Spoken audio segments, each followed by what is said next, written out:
Recording in progress.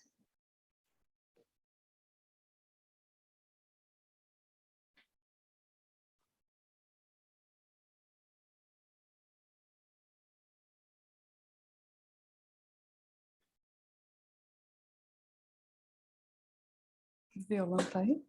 Violão tá aí? Então,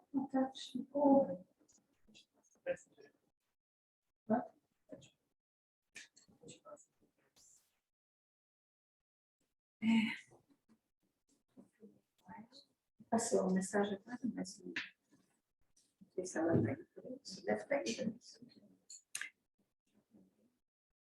Boa tarde a todos, então. Boa tarde a todos os presentes. Boa tarde a todos que estão ligando conosco, estão ligados conosco pela Web Rádio Fraternidade, pela TV Nova Luz. Nossos amigos, queridos, irmãos, trabalhadores do Fraternity que estão online no Zoom ou no Facebook. E também todos aqueles que estiverem acessando essa palestra, esse estudo, em um outro momento, sejam todos muito bem-vindos. Hoje eu estou aqui de porta-voz, substituindo a nossa querida Beth, que está muito bem, por sinal. Não tem nada complicado, mas ela está com um leve ferimento e ela está bem, está feliz, está aqui com a gente, mas hoje eu estou sendo, host da reunião para poder poupar um pouquinho o pezinho da Beth. Então é um prazer, é uma honra, é uma alegria poder começar a tarde de hoje, que vai ser uma tarde de muito proveito para todos nós, com certeza. Nós vamos começar com a nossa prece e depois eu vou passar a palavra para a nossa querida Luciana, a palestrante da tarde de hoje, que está aqui com a gente no Fraternity, nos dando a honra, do contato pessoal que a gente ainda está se familiarizando de novo, que a gente está bem feliz de ter. E ela tem um monte de coisa para poder compartilhar com a gente e vai ser muito bom. Então vamos, nesse momento, todos nós, unir os nossos corações, os nossos pensamentos, nessa sintonia maravilhosa, nessa onda de fraternidade que permeia o universo inteiro, que vem das mentes que estão, nesse momento, um pouco à frente de nós, no processo evolutivo, vem também daqueles que estão junto conosco, que estão aqui ombro a ombro, na tentativa de ser a cada dia alguém melhor. Nesse processo de aperfeiçoamento, nessa vontade de um mundo melhor, o mundo interno e o mundo externo, nós todos nos conectamos e nessa conexão, juntos, nós pedimos, Senhor Jesus, esteja conosco nesse nosso desejo de enxergarmos em nós aquilo que necessitamos modificar, melhorar, aprimorar.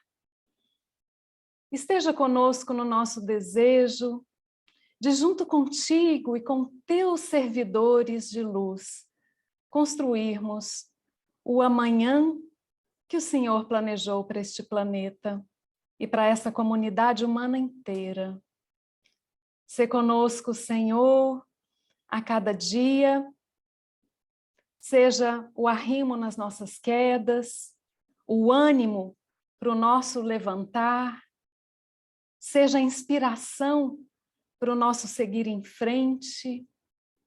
Traga, Senhor, o amor fraterno ao nosso coração, para que ele nos transforme, para que ele seja aquele combustível que nós precisamos para poder vencer a nós mesmos, aos obstáculos externos e viver com mais alegria. Viver a vida com abundância, como o Senhor nos disse que seria. Nós vamos honrar, Senhor, a Tua presença em nossos corações na tarde de hoje, mantendo a nossa atenção e tirando proveito das lições desta tarde. Abençoa a nossa palestrante, abençoa o verbo, abençoa a trajetória dela e que a gente possa, Senhor Jesus, ter sempre esse carinho fraterno a nos envolver nos nossos dias. Muito obrigada, Senhor. Que assim seja. Bom, então, sem nenhuma vontade de fazer nada que seja na direção de envaidecer a nossa palestrante, ela, inclusive, é extremamente simples e pediu, né, para a gente ter, né, não falar tanto dela assim, mas a gente vai apresentar ela para que vocês saibam, quem está assistindo a palestra, quem está aqui com a gente, saibam com que propriedade ela vai falar do assunto da tarde de hoje, tá? Então, a Luciana Moura Pirola, ela é doutora em psicologia, marketing e comunicação. Ela foi vice-presidente da Federação Espírita do Espírito Santo, ela é espírita desde berço, educadora, organizadora de encontros de jovens espíritas anuais no Espírito Santo. Ela é escritora de obras voltadas para a juventude. Ela é autora do livro Juventude Interrompida. A gente vai ouvir falar mais dele na tarde de hoje. Atualmente ela mora na Inglaterra e faz parte da equipe de educadores espíritas, a British Spiritist Youth, da BUS, e ela é uma trustee da BUS. Sobre a Lu, eu ainda quero adicionar um pouquinho, para que vocês saibam, ela é coautora de um livro sobre aborto, transtornos alimentares, imagem corporal, suicídio, acidentes, violência doméstica, uso de drogas, esses temas que são tão necessários e tão pertinentes de serem abordados. Ela também vai falar sobre, no livro que ela é coautora, de jovens que desencarnam precocemente, vítimas de si mesmos e que retornam através da mediunidade para contar suas histórias. Cada relato é analisado por estudiosos e educadores da infância e da juventude, afirmando a grandiosa oportunidade de crescimento, maturidade, progresso que a juventude propicia à luz do conhecimento espírita. Um trabalho feito de alertas, esperança e jovialidade de um e de outro lado da vida. Então, olha que alegria que a gente tem de ter uma pessoa que tem tanto para partilhar com a gente. Então, Lu, por favor. Estou emocionada. Boa tarde, queridos amigos. Nossa, gente, eu vim de Bristol para ver um boa tarde fraquinho desse. Boa tarde, vamos tentar de novo, vamos lá, igual reencarnação. Se a gente errou aqui, né? Eu tenho que ficar onde? Obrigada. Então vamos tentar de novo, vamos lá? Estão preparados?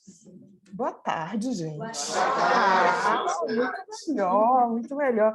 É uma alegria enorme estarmos aqui, nós que somos caçulinhas aqui no Reino Unido, né? Eu e o André, que está ali, o meu marido, chegamos há um pouquinho mais de um ano com a nossa família e fomos tão acolhidos pela Elza, pela Beth, assim, e estar aqui hoje, visto que nós temos acompanhado o trabalho do Fraternity já há algum tempo, estar aqui hoje, abraçamos a Cris, depois de meses conversando com ela pelo Zoom, né? Conhecemos amigas tão queridas e estar aqui de verdade é um bálsamo. Acho que para todo mundo, né, gente? Se sentem assim também? Depois desse tempo de ausência física, a gente se encontrar novamente é muito especial. E, na verdade, eu só vou ser porta-voz hoje de um trabalho. Hoje a gente vai fazer como se fosse um congresso, um estudo de caso, apresentando para vocês o resultado de um trabalho que em equipe nós fizemos alguns anos atrás, e como resultado desse trabalho foi publicado um livro, e eu vou compartilhar um pouco dessa experiência com vocês, que tenho certeza foi muito transformadora para a nossa vida e é muito significativo quando a gente tem essa certeza da imortalidade da alma, não é? O quanto que isso muda o nosso olhar sobre o mundo, muda o nosso olhar sobre o futuro e faz uma diferença enorme em todas as nossas escolhas.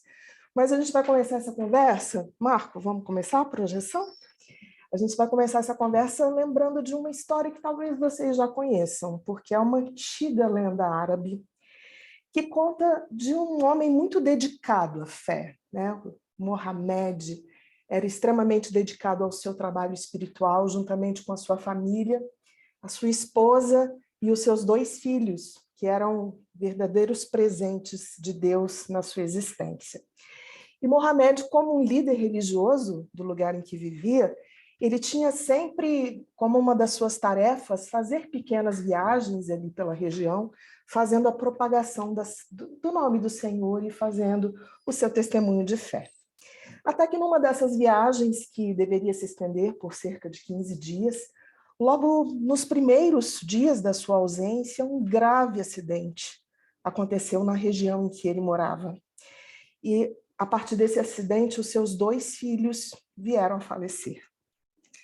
A sua esposa não tinha como entrar em contato com ele, visto que naquele tempo os meios de comunicação eram muito limitados, não é? De modo que ela assumiu sozinha aquelas cerimônias do luto, fez ali o seu testemunho de força ante a despedida dos seus 2 filhos e esperou pelo regresso do seu marido, que estava previsto para dali aproximadamente 10 dias. Quando Mohamed retornou ao lar, muito saudoso, foi adentrando a porta da casa e logo perguntou: meu bem, onde estão os nossos filhos? Tenho tanta saudade deles. E ela, que havia orado a Deus pedindo força e inspiração para como dar aquela notícia para o seu esposo, visto a sua sensibilidade orgânica, inclusive, simplesmente disse a ele: daqui a pouco eu falo deles. Primeiro, vá tomar o seu banho, vamos fazer uma refeição juntos e oportunamente eles virão. Mohamed, segurando um pouco mais a saudade, foi tomar o seu banho, fez, né, as suas necessidades iniciais ali no retorno para casa, e quando se sentou na frente da mesa da refeição com a sua esposa, perguntou novamente: querida, e os meninos já virão? Ela: deixa eu conversar com você em particular algo antes de eu te falar sobre os meninos. Meu bem, eu preciso de um conselho seu, continuou a esposa. Quando você viajou, um amigo nosso, muito querido, me procurou e confiou a mim a guarda de algumas joias muito preciosas. Pode passar, Marco, por favor. Joias muito bonitas, muito reluzentes. E ele pediu que eu tomasse conta dessas joias enquanto lhe aprovesse. E, meu bem, eram joias tão bonitas. Todo dia eu olhava para elas e meus olhos brilhavam com toda aquela luz. Acontece que os dias foram passando e eu fui me apegando tanto a elas que no dia que esse nosso amigo veio buscá-las, eu não quis entregar. Ai, meu bem, eu não sei o que fazer, porque eu estou tão apegado a essas joias brilhantes e maravilhosas e eu não quero devolver para o nosso amigo. O marido ficou muito surpreso com aquela atitude da esposa, porque ela não era dada a esses apegos materiais, e disse veementemente a ela: mas, querida, você precisa devolver. Se essas joias não lhe pertencem, você não tem o direito de se apropriar delas. Aí ela falou: você não está entendendo. Essas joias são tão preciosas que só de olhar para elas, o nosso ímpeto é de tê-las. Eu não consigo me desfazer delas. O marido: mas você precisa se desfazer. Aquilo que não é nosso, efetivamente, nós não temos o direito de manter conosco. Se você quiser, eu vou junto com você e nós vamos devolver essas joias para o verdadeiro dono delas. Força, mulher. O que não é nosso, não é nosso. A esposa deu um profundo suspiro e disse: não precisa você se preocupar com isso. As joias já foram devolvidas. As joias em questão, meu amor, eram os nossos 2 filhos. As joias mais reluzentes que nós poderíamos ter sob a nossa tutela. E esse amigo, que é Deus, veio buscá-las. E eu sinto muito, mas eu tive que devolvê-las. O marido, então, entendendo profundamente aquela lição, abraçou a esposa e os 2 choraram juntos a despedida dos filhos. Não como quem precisa devolver algo que não é seu, mas como quem entende a grandeza de ter tido contato com algo precioso e entende que isso é sempre uma bênção nas nossas vidas. Essa história é contada num livro do Richard Simonetti, chamado Quem Tem Medo da Morte. Provavelmente vocês já a conheciam, mas ela serve muito para nos ilustrar um momento que é considerado por muitas pessoas como o mais difícil da existência, que é o momento da despedida daqueles que, pela lógica material da vida, serão os últimos a ir embora. O filho entende e se despede com a amargura dos pais quando eles deixam a vida material. Mas é muito mais difícil para os pais e para aqueles que acompanham o vigor e a força da infância e da juventude entenderem uma partida de alguém que teria, do ponto de vista material, uma vida inteira pela frente.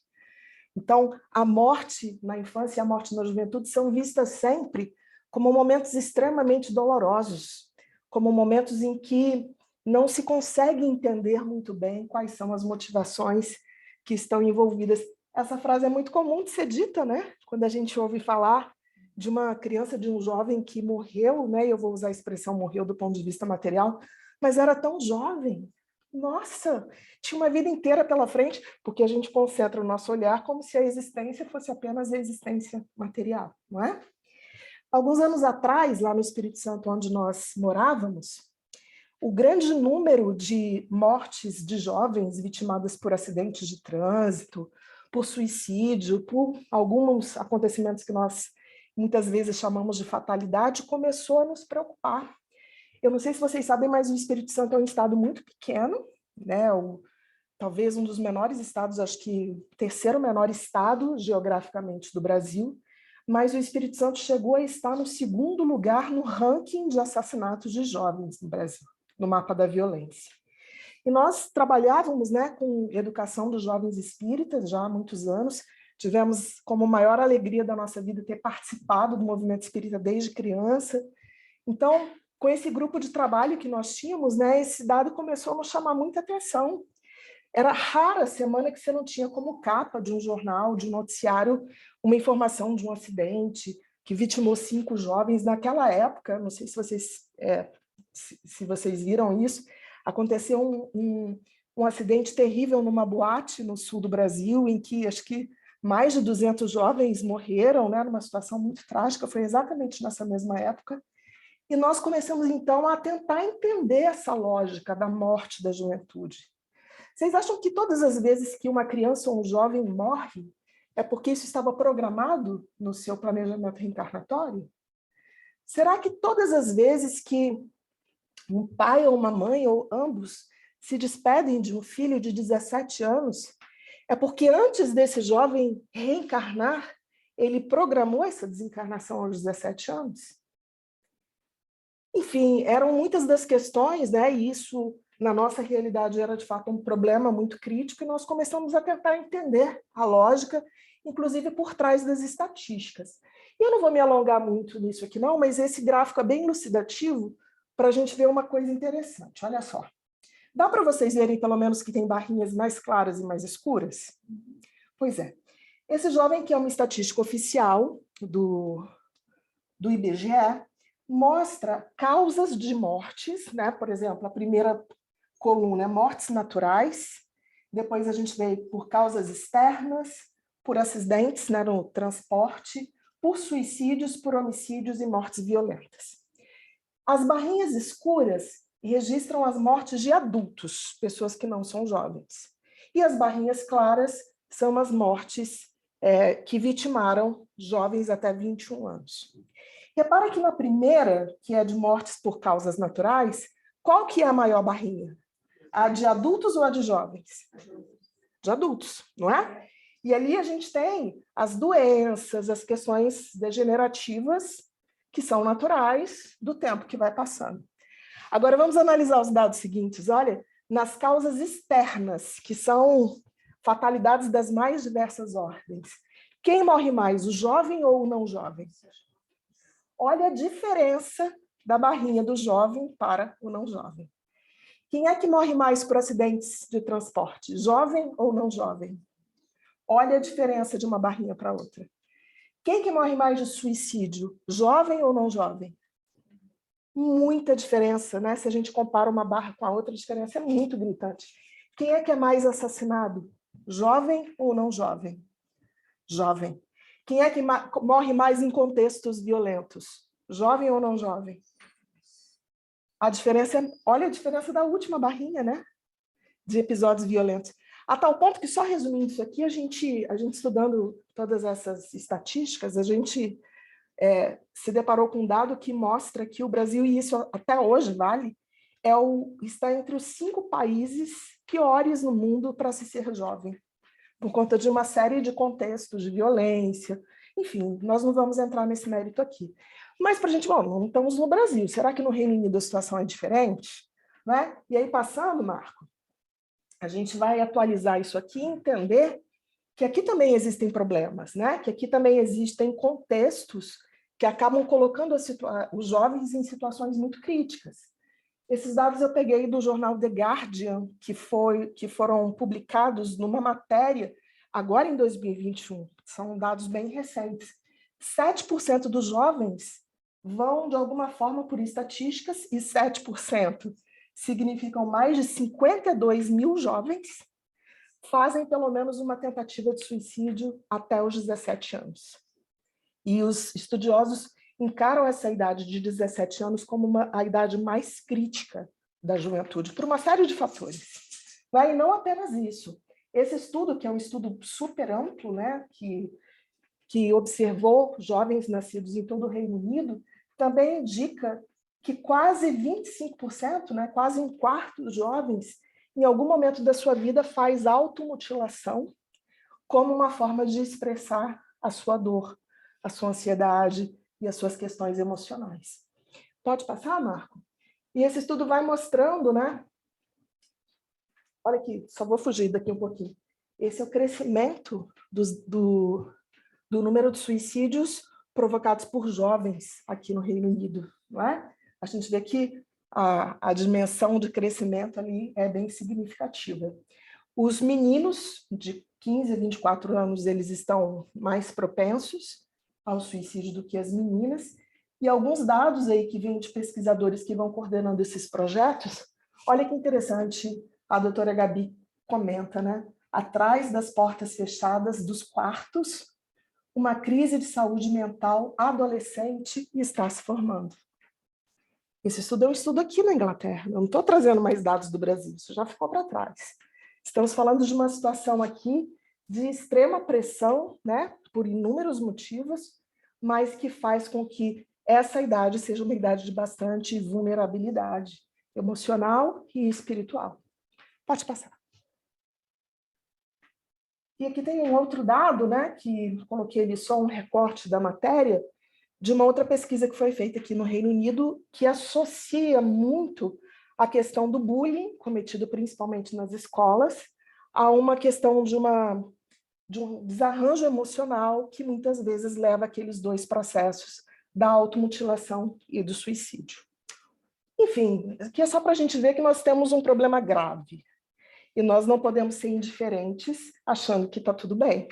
A gente não pode, enquanto família, enquanto educadores, enquanto participantes do movimento espírita, olhar para um momento histórico, social, e achar que está tudo bem, e sermos indiferentes a isso. Então, esse momento exige de todos nós que estamos um cuidado com a nossa juventude, uma atenção às suas necessidades, às suas carências e tudo que esses dados, né, muitas vezes expressam.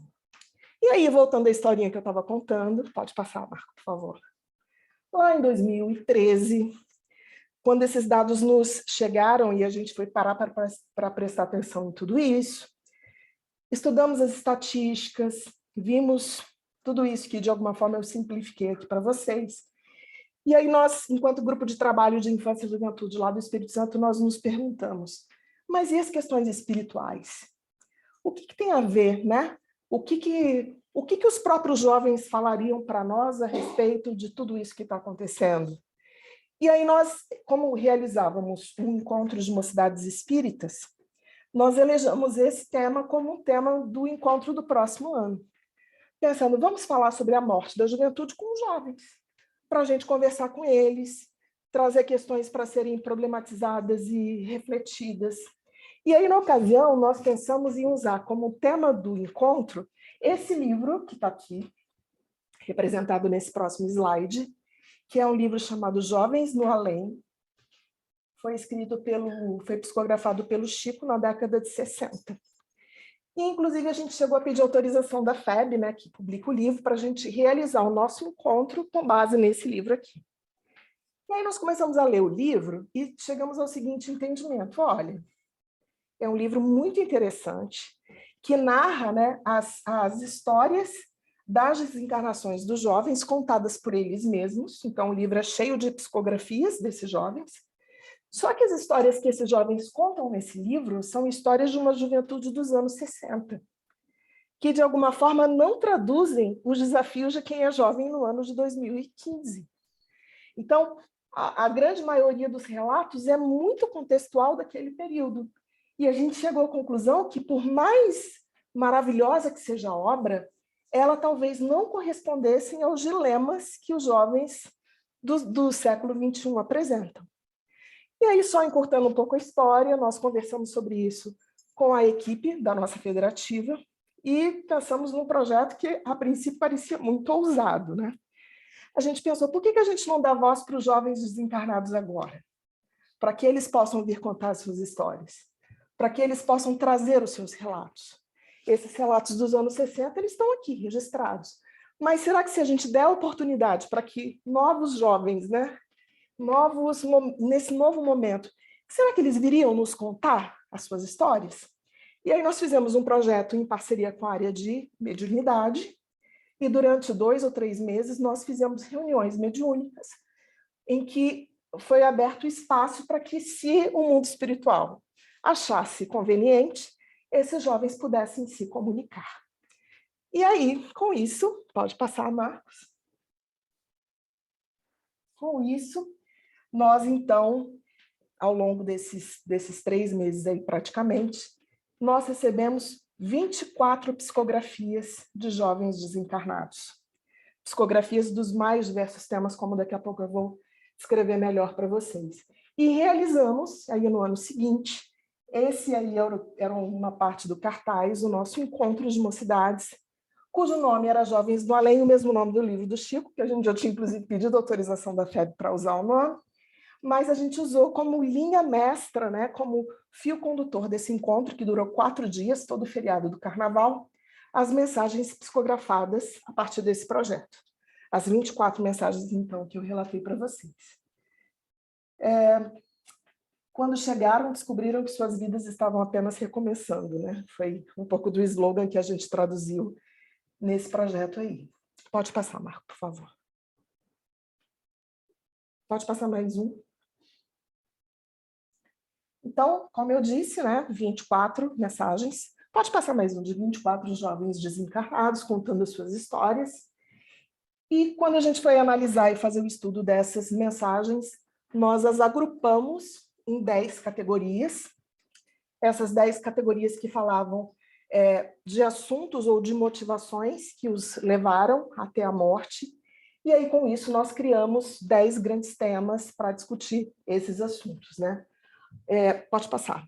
E aí, no ano seguinte, com base nesse trabalho, que foi realizado lá no Encontro de Mocidades, dessas mensagens psicografadas, nós, então, lançamos esse livro chamado Juventude Interrompida, que traz essas 24 cartas psicografadas e mais um estudo doutrinário a partir de cada um desses temas. Nós não estamos aqui hoje para falar do livro, nós estamos aqui para falar dessas histórias e para compartilhar um pouco com vocês o quanto nós aprendemos com esses jovens quando nós demos esse espaço para que eles nos contassem da sua dor. O que faz com que um jovem tire a própria vida? O que faz com que o jovem entre numa situação tão difícil, né, que encurtar a própria existência parece ser o caminho mais natural? Porque, se vocês olharem bem, né, você pode voltar um slide, por favor, Marco? Nós temos aqui 10, como se fossem 10 motivações, né, 10 tipos de desencarnação. E eu falei para vocês que foram 24 mensagens psicografadas. E se eu disser para vocês que dos 24 jovens que nos mandaram a sua mensagem, apenas 3 disseram que a sua programação reencarnatória previa um retorno ao mundo espiritual na juventude. Todas as outras 21 mensagens falavam de jovens que reconheciam que o encurtamento da sua existência se devia a uma escolha nessa própria existência. E aí a gente começa a enxergar que o suicídio, apesar de ser um dos temas, né? E aí no suicídio a gente colocou cartas de jovens que tiveram a intenção ostensiva de acabar com a própria vida, mas em todas as outras categorias e temas a gente tem jovens que reconheciam depois um suicídio indireto. Um suicídio que foi, de alguma forma, desencadeado por uma série de escolhas equivocadas. De se envolver num episódio de violência gratuita e acaba desencarnando naquela situação. Ele não precisava passar por aquilo, mas estar naquele lugar foi uma escolha dele. Temos um jovem que desencarnou num acidente, num rio, porque ele pulou num determinado trecho do rio que era conhecido como Pedrinha da Morte. E ele dizia na carta, não era para eu ter desencarnado nesse momento, mas apesar de todos os conselhos que eu recebi da minha família, eu cresci naquele lugar, eu sabia dos perigos, eu conhecia todas as consequências possíveis, eu já tinha ouvido falar de outros acidentes que tinham acontecido, o que eu fiz? Pulei.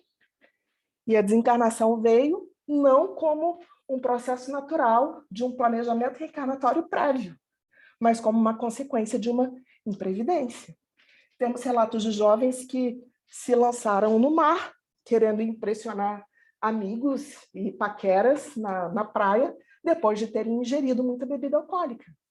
E depois eles dizem, eu sabia que podia acontecer, mas quando a gente está ali envolvido numa série de situações, a gente não pensa nas consequências, não é?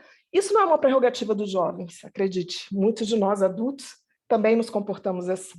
Né? Mas como o foco aqui são essas histórias dos jovens, nós estamos aqui refletindo o quanto muitas vezes nós podemos auxiliá-los para que eles façam escolhas melhores do que muitas vezes nós próprios fazemos. Indo um pouquinho adiante, pode passar, Marcos, por favor. Então, essa é a capa do livro, né? Beleza, pode deixar aí. E aí eu só quero repassar com vocês alguns dos temas, né, e algumas das histórias que foram narradas e apresentadas, e todas elas têm muitas lições muito importantes. Por exemplo, nós conhecemos, através da psicografia, a Joana, que era uma jovem de 16 anos, com uma vida super bonita. Joana, inclusive, disse que vinha de uma família espírita, que desde os 13 anos de idade ela já trabalhava na evangelização de crianças.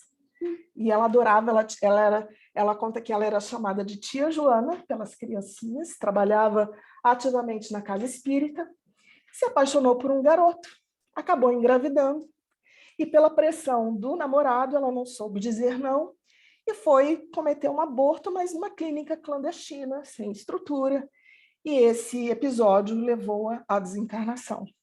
E ela conta que, quando ela chega no mundo espiritual, a primeira coisa que ela ouve são os gritos de socorro daquele que havia sido abortado, né?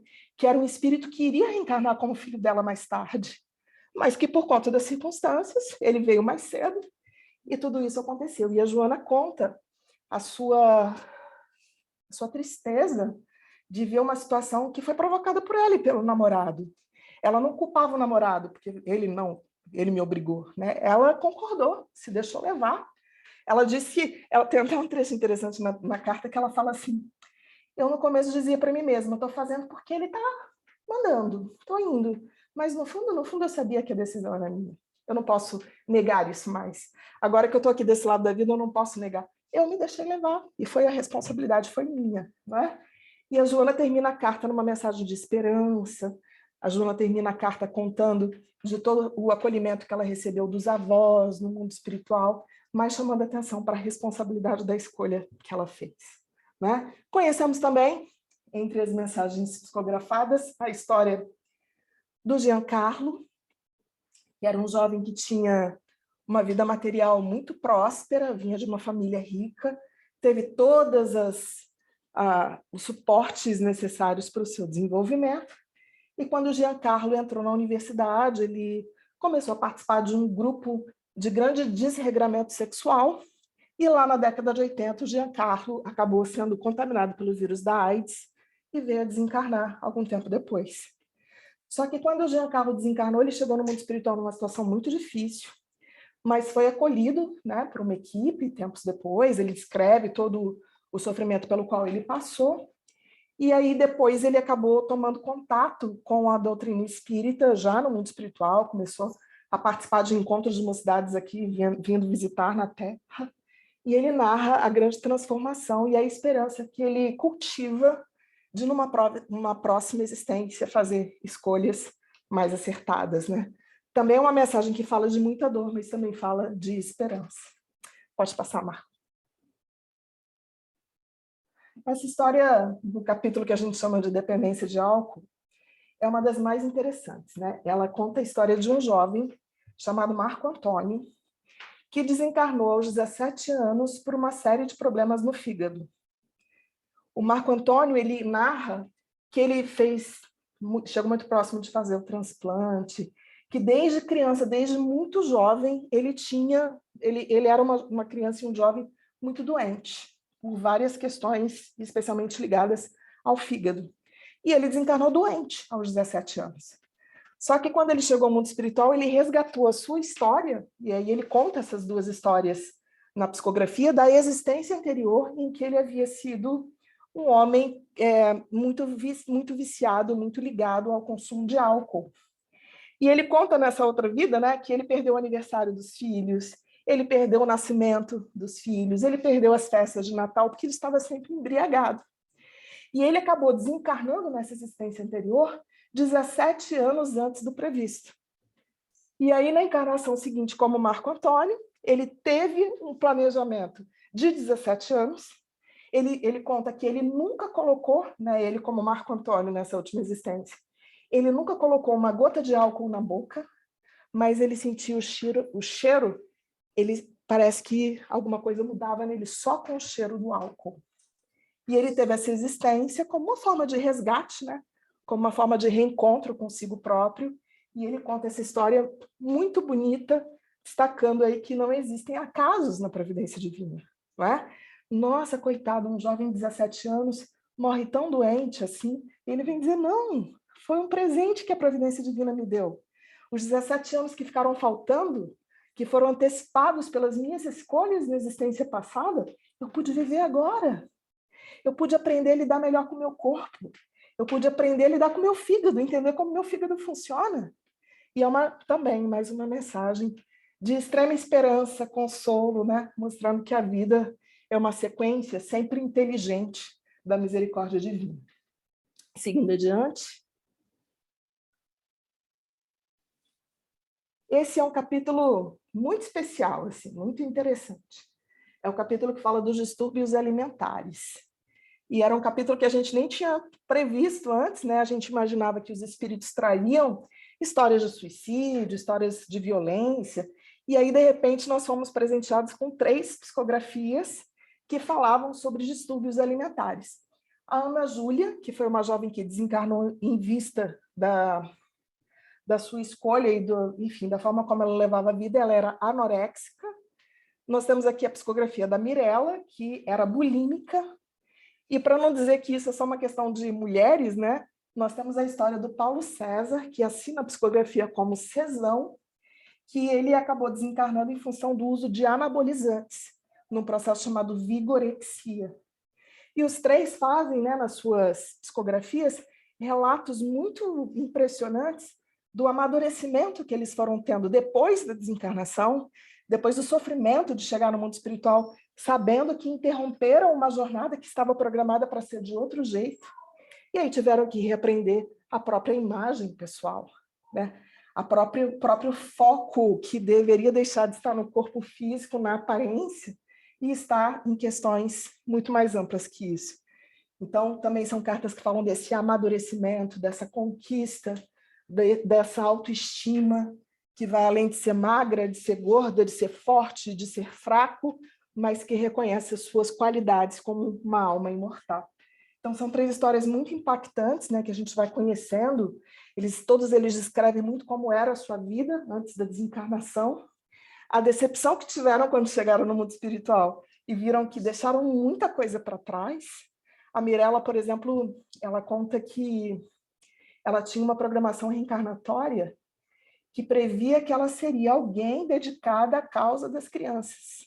Ela seria alguém que teria uma responsabilidade, inclusive social, ela se destacaria na sociedade porque teria um projeto voltado para o cuidado da infância, que ela havia pedido muito no mundo espiritual aquela oportunidade. Ela reencarnou com grandes responsabilidades.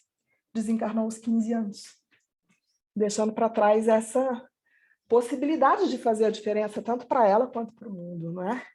Só que o bom é que a gente sabe que desencarnou aos 15 anos, né? Só que a vida continua. E a Mirella, ao chegar no mundo espiritual, se reencontra com as suas próprias faltas, entende, né, que esse foi um processo de falta, de falha, e reconhece que a vida continua. Reconhece que essa estrada pode ser adornada de flores no futuro e se propõe, então, a continuar vivendo e a pedir uma nova oportunidade.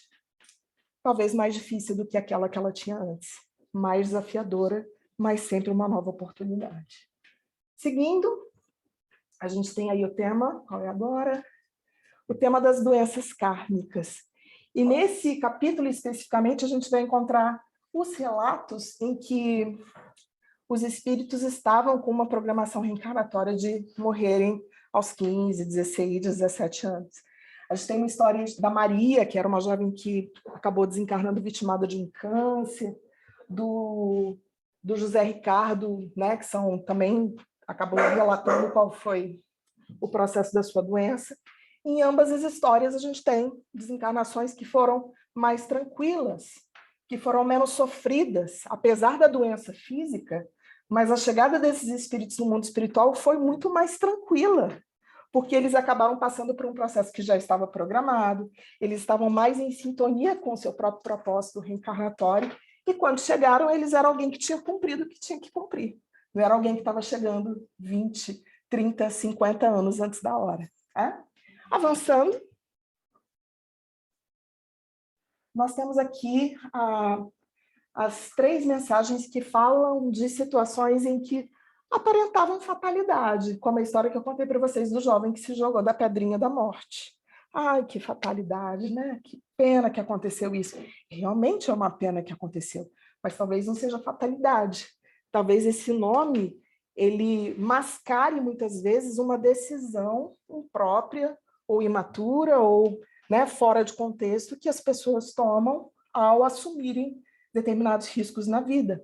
Então, como adultos, já falamos, isso não é prerrogativa dos jovens, mas talvez os jovens tenham um mecanismo mental que pense menos nas consequências do que alguns adultos. Isso também pode ser que não tenha a ver com idade. Mas, enfim, a gente tem aqui as mensagens, né, de afogamento, acidente de carro e situações, como eu estou dizendo para vocês, que foram, de certa forma, provocadas por uma escolha equivocada ou imatura ou restrita que esses jovens tiveram. E sempre, né, em todos os relatos, eles comentam depois o quanto, ao chegarem no mundo espiritual, eles... Sabe aquilo que a gente faz assim? Não acredito que eu fiz isso. Não acredito que eu vacilei desse jeito. Mas o bacana a gente entender a vida após a morte é que, calma, filho, ó, vacilou. Deu ruim, né? Mas agora segura tua onda, continua trabalhando, não é? Por isso que o slogan que a gente usou para o livro é: quando eles chegaram, descobriram que as suas vidas estavam recomeçando.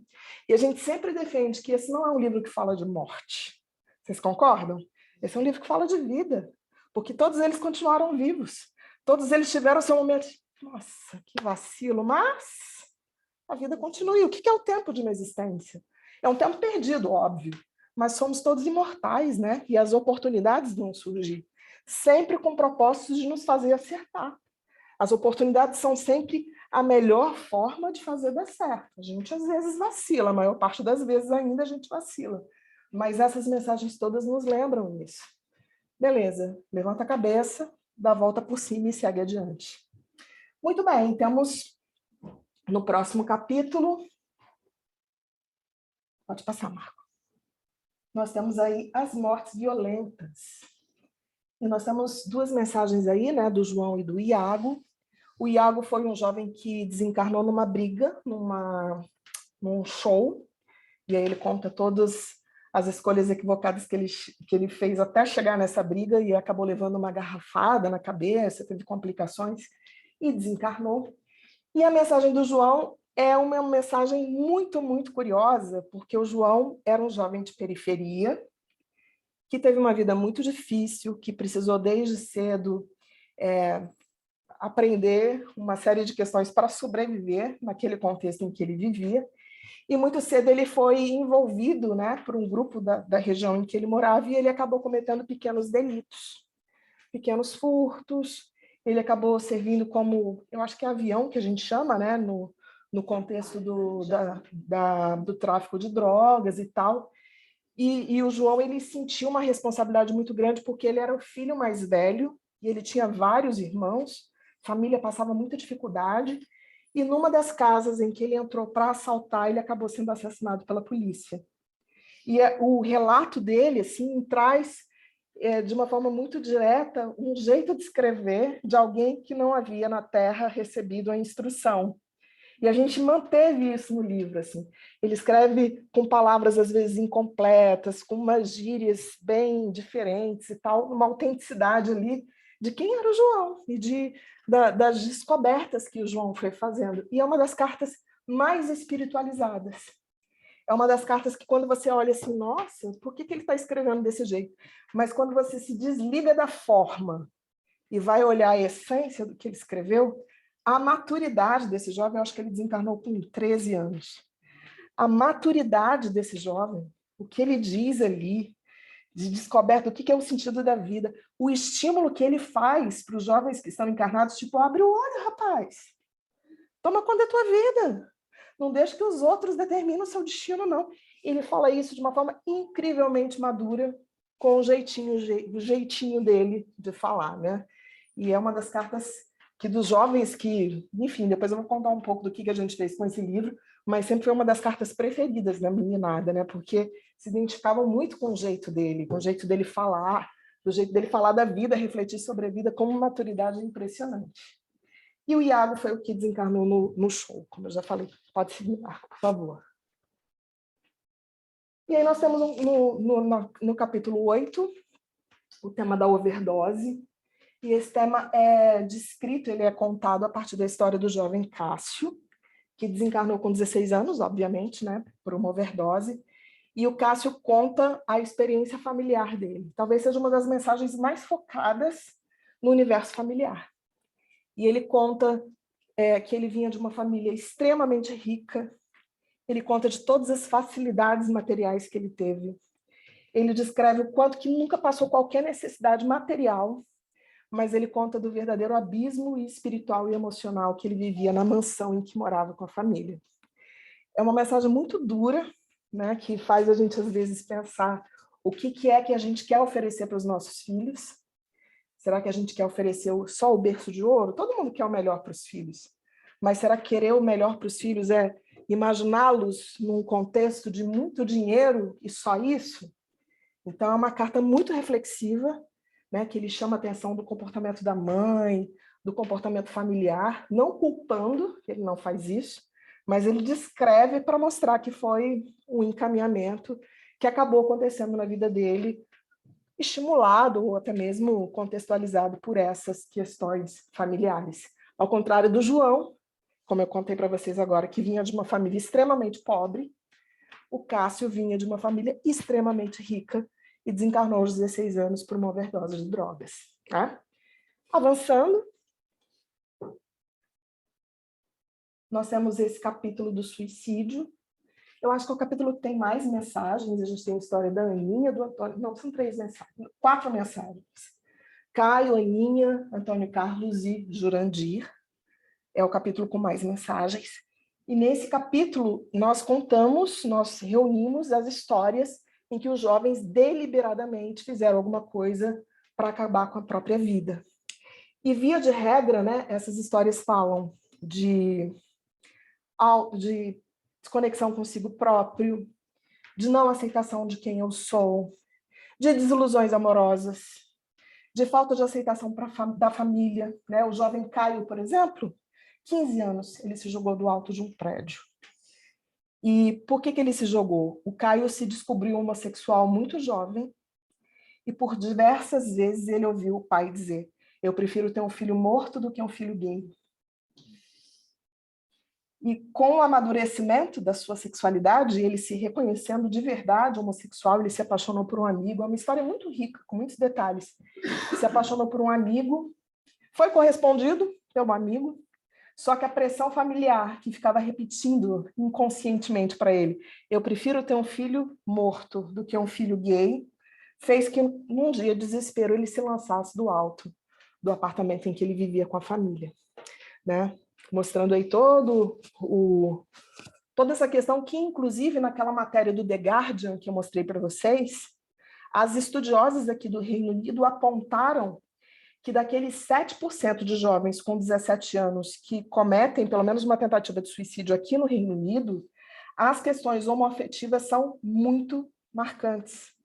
A falta de aceitação própria, da sua própria sexualidade, e a pressão externa, principalmente da família, em função da sexualidade daquele jovem. Isso, segundo esses estudiosos que eu mostrei, representa uma das principais motivações ou de automutilação ou de uma tentativa efetiva de suicídio. Não é? Então, aqui na história do Caio, isso é muito marcante. E curioso, quando a gente trabalhou com os jovens lá no nosso encontro de mocidades, eu falei para vocês que eles gostaram muito da história do João, né? Pelo jeito do João escrever, mas pela maturidade demonstrada ali, mas se identificaram profundamente com a história do Caio. Essa história que, de alguma forma, fala de família, fala de aceitação, fala de autoaceitação, não é? Então, foi um processo muito, muito bonito de conexão. E Aninha, Antônio Carlos e Jurandir, as três histórias têm em comum o fato das desilusões amorosas, e quando elas acontecem na juventude, o quanto elas são avassaladoras, não é? De se sentir traído, de ser apaixonado por alguém que não gosta de você, ou de ser preterido por outra pessoa. E aí, na imaturidade espiritual e emocional, alguns jovens acabam também procurando no suicídio uma forma de aplacar a própria dor, o próprio desespero, né, por situações assim. E o nosso último capítulo, né, o tema 10, é um tema muito difícil, que é o tema da violência familiar. E nós temos aqui duas histórias que contam sobre situações de abuso, especialmente abuso sexual, que aconteciam dentro de casa. Tem uma mensagem que é assinada pelos falsos mosqueteiros, que na verdade eram 4 irmãos, que alguns anos antes desse trabalho, foram identificados pelo grupo mediúnico do nosso trabalho como espíritos que estavam ligados obsessivamente ao trabalho, porque eles atuavam a mando de uma falange que queria que aquele trabalho não se estabelecesse. E aí, anos depois, né, eles foram acolhidos, eles foram esclarecidos, eles voltaram para contar a história deles. E eles eram ligados a esse grupo por um processo de 200 anos atrás e tal, e relatam que eles foram entregues a uma instituição religiosa da época e foram tremendamente abusados e escravizados, mesmo depois que desencarnaram naquela ocasião. E eles voltam para contar a história deles e refletir sobre essa questão da violência familiar, e eles assinam como os falsos mosqueteiros, mas são 4 irmãos. E a carta da Giovana, que é a carta que às vezes a gente tem até que respirar fundo para falar, né, de tão doído que é. E essa carta, vou contar 2 detalhes para vocês. Ela conta de uma jovem que desencarnou com 14 anos e ela tomou veneno de rato. A gente podia ter colocado no capítulo do suicídio, mas a história dela é tão marcante da violência que ela sofria, a violência sexual que ela sofria pelo pai desde que ela era muito pequenininha, que fez com que aos 14 anos ela não suportasse mais aquela situação e tomasse o veneno de rato como uma forma de se libertar da dor, né? E a curiosidade que eu ia contar é que a carta da Giovana, que está no livro, não é exatamente a carta que a gente recebeu. A carta que a gente recebeu tinha tantos detalhes que a gente não conseguia ler a carta sem sentir assim, uma dor tão grande por aquela menina que estava relatando uma história, que a gente falou, a gente não quer provocar no leitor uma dor dessa, né?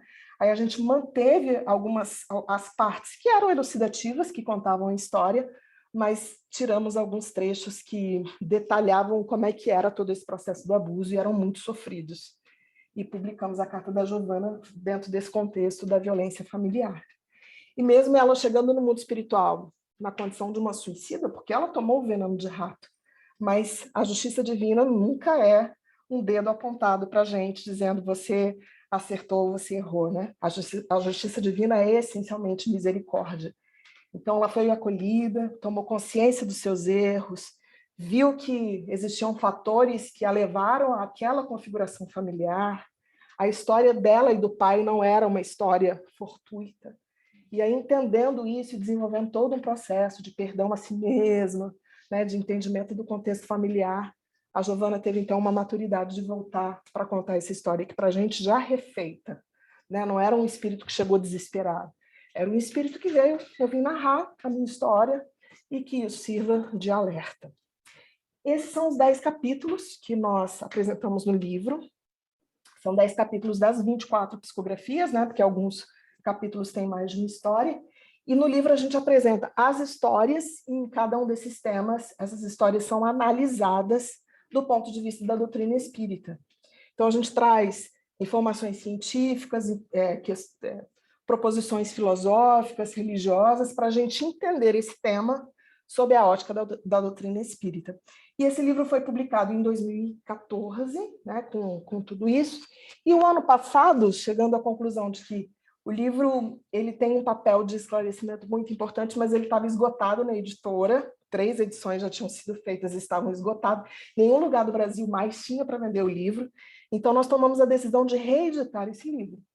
E aí reescrevemos todos os capítulos, né, dentro dessas temáticas, trazendo a atualização dessas informações científicas, com base nas informações de 2021, e esse livro está na editora e vai ser lançado e relançado com essa edição atualizada agora no começo de 2021, pela editora O Clarim. 2022, início de 2022, isso mesmo.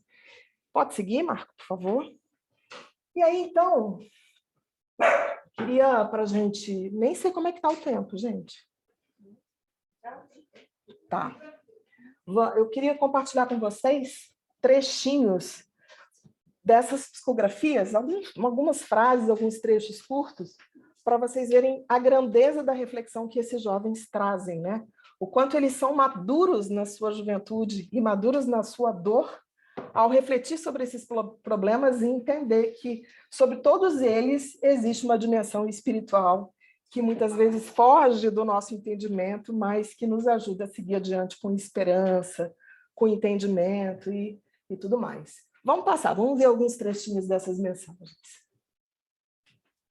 Percebo, por aqui, deste lado da vida, que o que trazemos e o que conta de fato é o bem que fazemos por aí. Olha que bonito. Essa jovem Maria foi a que desencarnou de câncer, que eu relatei para vocês. E tem uma situação muito interessante na Carta da Maria, que o nome Maria nós modificamos. Porque algumas, eu esqueci de comentar isso, é interessante, algumas mensagens eram tão ricas de detalhes que era possível você identificar qual era a família, onde tinha acontecido, você chegar ao jovem. E o objetivo do livro não era esse, né? A gente não queria que as pessoas ficassem, quem é o pai e tal? Quem será? Então a gente cortou um monte de coisa que tinha de identificação no livro. E o caso da Maria era um nome muito diferente, um nome assim, que não existem muitas pessoas com esse nome, e ela descrevia qual era a cidade e o estado em que ela tinha vivido. A gente falou, qualquer um que pesquisar vai achar, né? Então nós trocamos o nome dela por um nome mais convencional e tiramos a identificação da cidade. Vocês entendem? Porque a gente não queria que o foco do livro fosse um foco investigativo de eu vou querer achar esses espíritos, a gente queria que as pessoas se envolvessem com as mensagens, né? Tem uma carta, inclusive, que foi um processo muito doloroso da gente ver aquilo, que um jovem, ele descreveu que a família dele achava que ele tinha sido atropelado por um ônibus, mas que, na verdade, ele se jogou na frente do ônibus. Ele tinha um quadro depressivo já há muito tempo E num dia ele estava andando na cidade, ele viu um ônibus que estava vindo e ele se jogou na frente do ônibus e acabou desencarnando assim. Só que esse jovem, ele disse para a gente qual era a casa espírita, que ele era de uma família espírita, qual era a casa espírita que ele frequentava. O jovem deu o nome da rua, o jovem deu todos os detalhes e a gente descobriu quem era esse jovem, né?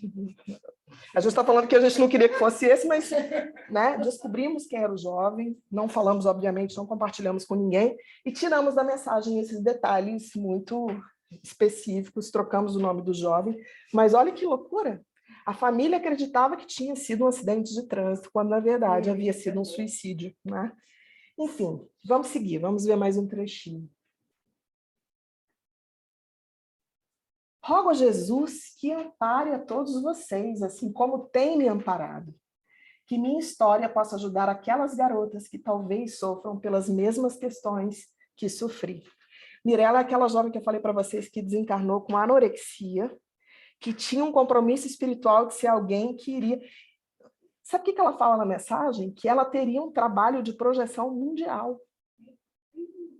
Que ela iria se dedicar a uma causa de proteção aos direitos da criança, queria fazer que numa determinada fase da vida dela, ela ia ter um trabalho que ia envolver pessoas do mundo inteiro. E ela morreu por quê? Porque parou de comer, porque se achava gorda, porque tinha a pressão, né, da estética e tal. Aí olha o que ela diz, que minha história possa ajudar aquelas garotas que talvez sofram pelas mesmas questões que sofri. Né? Madura aí, nesse sentido de já ter reconhecido a própria dificuldade. Pode seguir, Marco, por favor. Posso dizer a todos os jovens que o cuidado com o corpo é importante, mas que o culto ao corpo pode ser uma armadilha fatal. De nada adianta um corpo perfeito e a alma despedaçada. O equilíbrio entre o corpo e a mente é essencial para uma vida saudável. Paulo César é o Cezão, que eu comentei com vocês, que ele usava muito anabolizante e acabou ficando doente, ficou internado muito tempo no hospital e tal, e veio a desencarnar. E ele volta para chamar a atenção, olha, o corpo, cuidar do corpo é importante. Todos nós temos responsabilidade com o nosso corpo, mas se a gente transforma o cuidado com o corpo em um culto ao corpo, as coisas entram em desequilíbrio, né? E ele veio contar a história dele, chamando a atenção para isso. Vocês podem reparar que as mensagens todas psicografadas, elas falam com o jovem. Elas falam que você não faça como eu fiz, que você tem uma atitude diferente da minha, né? Então, acho que o mundo espiritual organizou, eu fico imaginando, né? Isso eu que fico pensando. Acho que o mundo espiritual chamou, vamos lá, vamos ver quem vai escrever, deve ter dado instruções, olha, o objetivo é a gente alertar os jovens, então escrevam para os jovens na Terra, deem conselhos, sejam otimistas. A gente não tem nenhuma carta aí desesperada. A gente não tem nenhuma carta que causa medo, que ameaça, não. São cartas que falam de esperança, mas no sentido de tenha responsabilidade pela tua vida. Tua vida é um bem, tua vida é um presente. Você não nasceu à toa. Você não está aí na Terra fruto do acaso. Você tem um propósito nessa vida. Agora, não faça como eu, que tinha também um propósito, que também não nascia à toa, mas que por uma bobagem, por um descuido, por uma ilusão, acabei abrindo mão desse grande presente que foi a minha existência, né? Então, por isso que a gente chamou o livro de Juventude Interrompida, Relatos e Alertas dos Jovens no Além, porque todas as cartas têm muito esse sentido. Pode passar, Marco. Galera do bem, olha aí o jeito de falar, né? Galera do bem, identifico-me com vocês e por isso estou aqui. Com um pouco de vivência que tenho, digo com conhecimento de causa, fazer o bem, essa é a melhor receita. Façam sempre o bem sem distinção. Façam sempre o melhor. Quando estiverem aqui, vocês entenderão como essas pequenas coisas fazem bem. Que bonito, né? Aqui o Iago, que foi o jovem que desencarnou da garrafada no show, que eu contei para vocês. Ele chama atenção às pequenas coisas que a gente faz na vida. Quando a gente chega aqui no lado real da vida, né, ele está falando do lado espiritual, isso tudo faz uma diferença que vocês não fazem ideia, das pequenas ações, das pequenas gentilezas, dos pequenos cuidados uns com os outros, é isso que faz a vida valer a pena. A carta dele é muito, muito positiva. Vocês estão achando que são cartas depressivas? São cartas Não, né? Estão vendo quanta esperança, quanta luz, né? Vamos mais um pouquinho. Marco Antônio é o jovem do alcoolismo, que eu falei para vocês, né? Estou me preparando para voltar à Terra, mas agora em nova oportunidade para o trabalho edificante junto aos jovens que abusam da bebida. Vocês veem, ele vai nascer com uma reencarnação programada para auxiliar os jovens que têm um problema com o alcoolismo, né? Daqui a alguns anos, estarei nas lides espíritas, ou seja, vai reencarnar em família espírita, em trabalho junto a jovens em condições que se assemelham à minha em tempos atrás.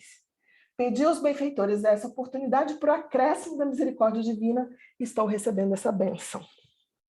Muitas cartas falam isso, falam das próximas encarnações, né? A carta da Joana, que foi aquela que eu falei da jovem que era evangelizadora e acabou desencarnando por um aborto clandestino e tal, ela fala, eu estou todo dia pedindo a Deus que me dê uma nova oportunidade para eu ser evangelizadora de novo, para eu trabalhar com as crianças de novo, porque eu vejo que essa vai ser uma forma de eu me reconectar, né, com a essência divina que vive em mim. Vamos lá, mais uma. Joana, que eu acabei de falar. Jovens queridos, abracem a causa do bem, evangelizando almas e amparando corações. A nossa jovem evangelizadora. E eu esqueci de contar um detalhe muito bonito que ela conta na carta, né? Ela conta que ela passou depois da desencarnação, momentos muito difíceis. Ela não parava de ouvir o grito do filho não nascido.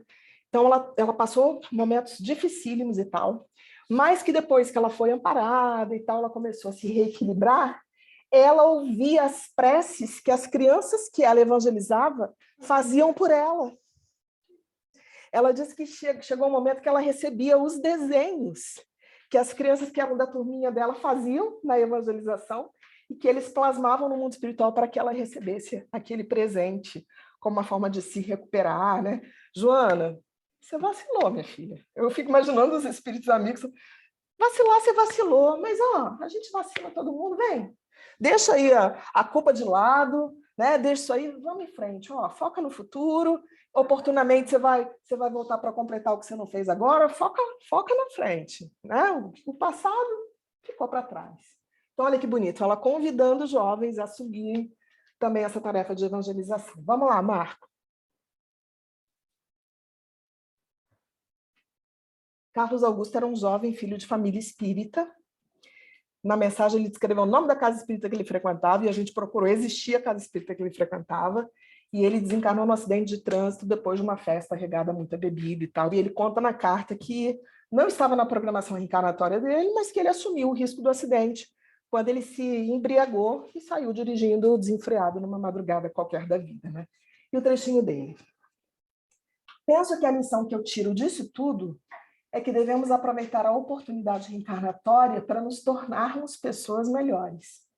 Independente de quão jovem você seja, inicie sua caminhada no encantador caminho de Jesus, principalmente se tem a oportunidade de conhecer a doutrina espírita. Como eu disse para vocês, ele era filho de uma família espírita, e ele diz, meu Deus, como eu me arrependo todas as vezes que os meus pais insistiam para eu ir participar das atividades espíritas e eu não dava bola para isso. Como que se eu tivesse valorizado esse conhecimento, eu teria feito outras escolhas na vida, né? Teria feito outras escolhas mais maduras espiritualmente.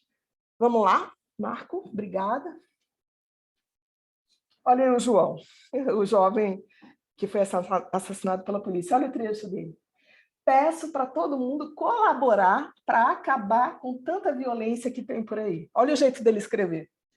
Vamos ajudar a gente a acabar com tudo isso. Meninada do bem, vocês podem colaborar para o bem espalhar na terra. Ajuda a molecada que ficou por aí, ensinando ela a ser boa e fazer as coisas direito. Vocês podem fazer isso. Falaram para mim aqui que vocês são o futuro, que pode fazer esse mundo melhor.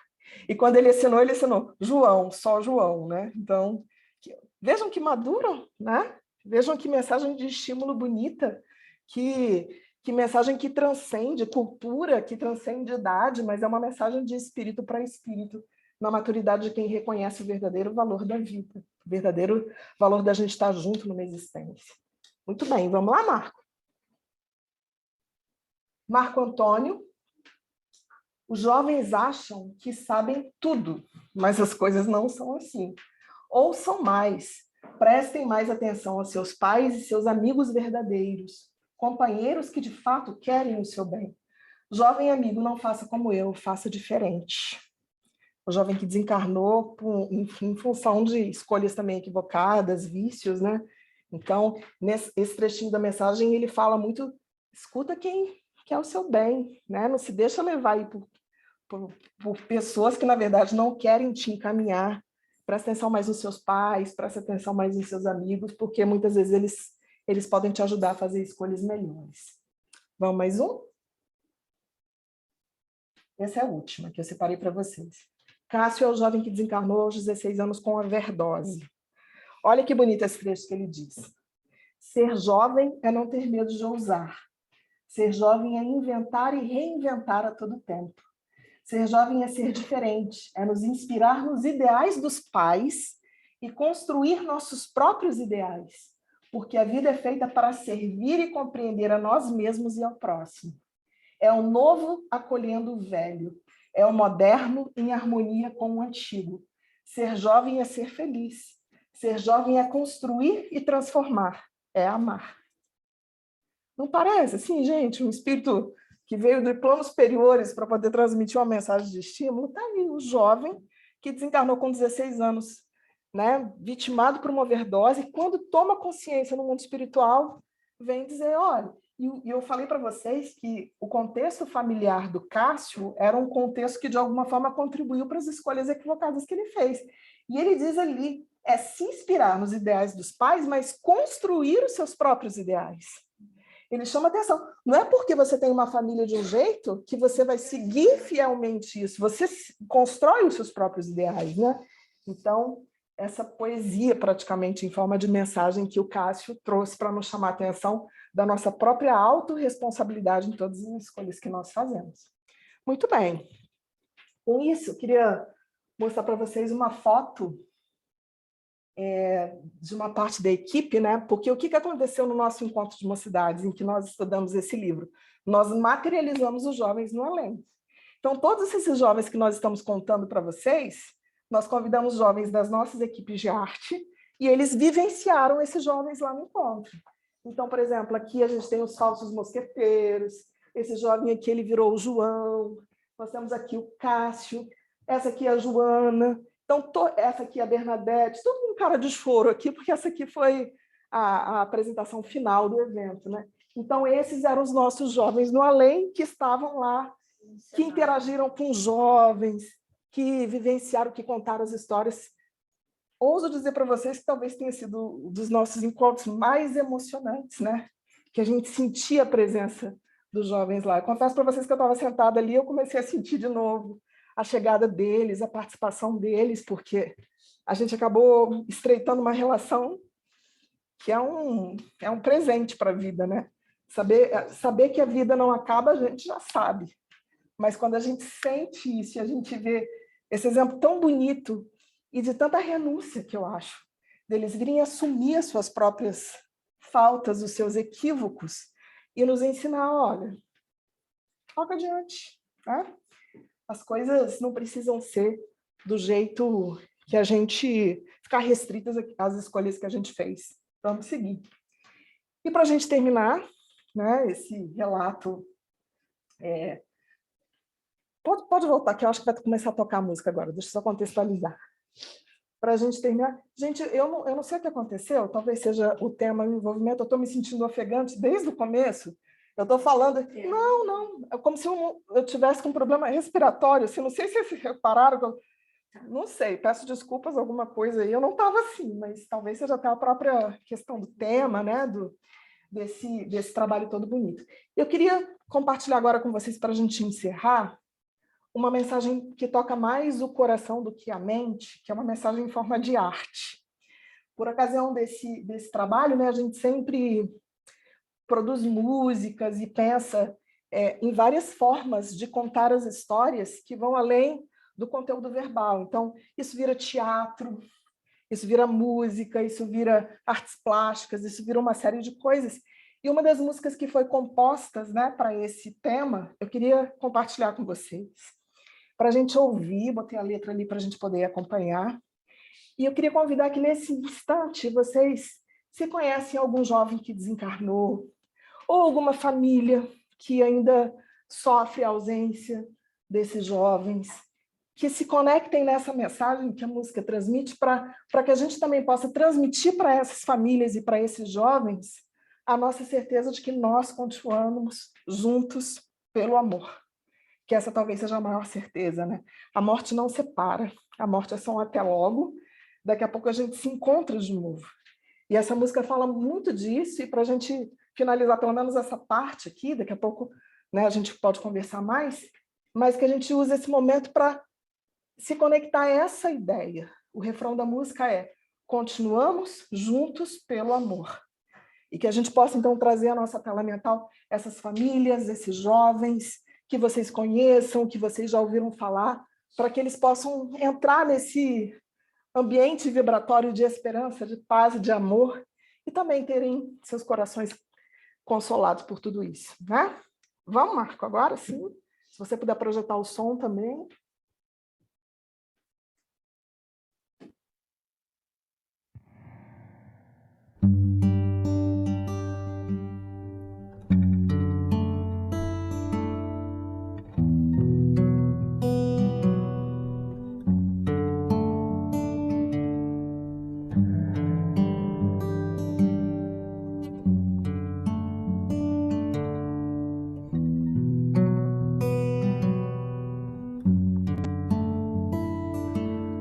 Se eu partir antes de você, peço, me faça um favor. Chore apenas por saudade e não se entristeça. O sol que se põe no horizonte nasce agora no lado de lá das montanhas e vai renascer amanhã. E até lá,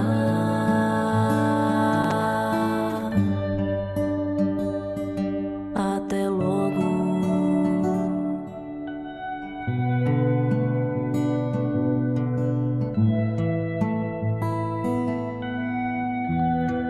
Leve a vida normalmente, como quando um grande amigo vai viver longe. Se sentir falta de abraço, em pensamento encontrará o meu carinho, mesmo que distante. Se eu partir antes de você, lembre que não está só. Lembre que nada mudou. Continuamos juntos pelo amor.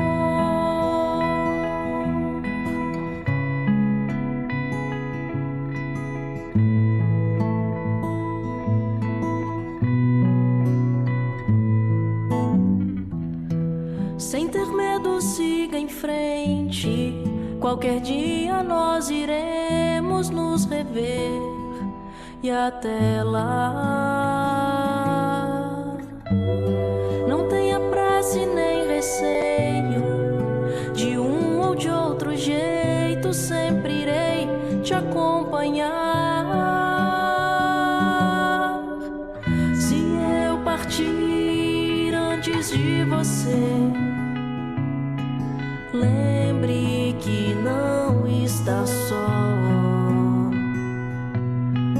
Lembre que nada mudou. Continuamos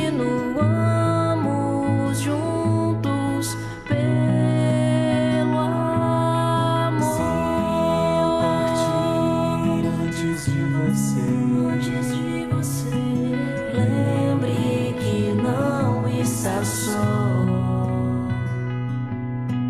Lembre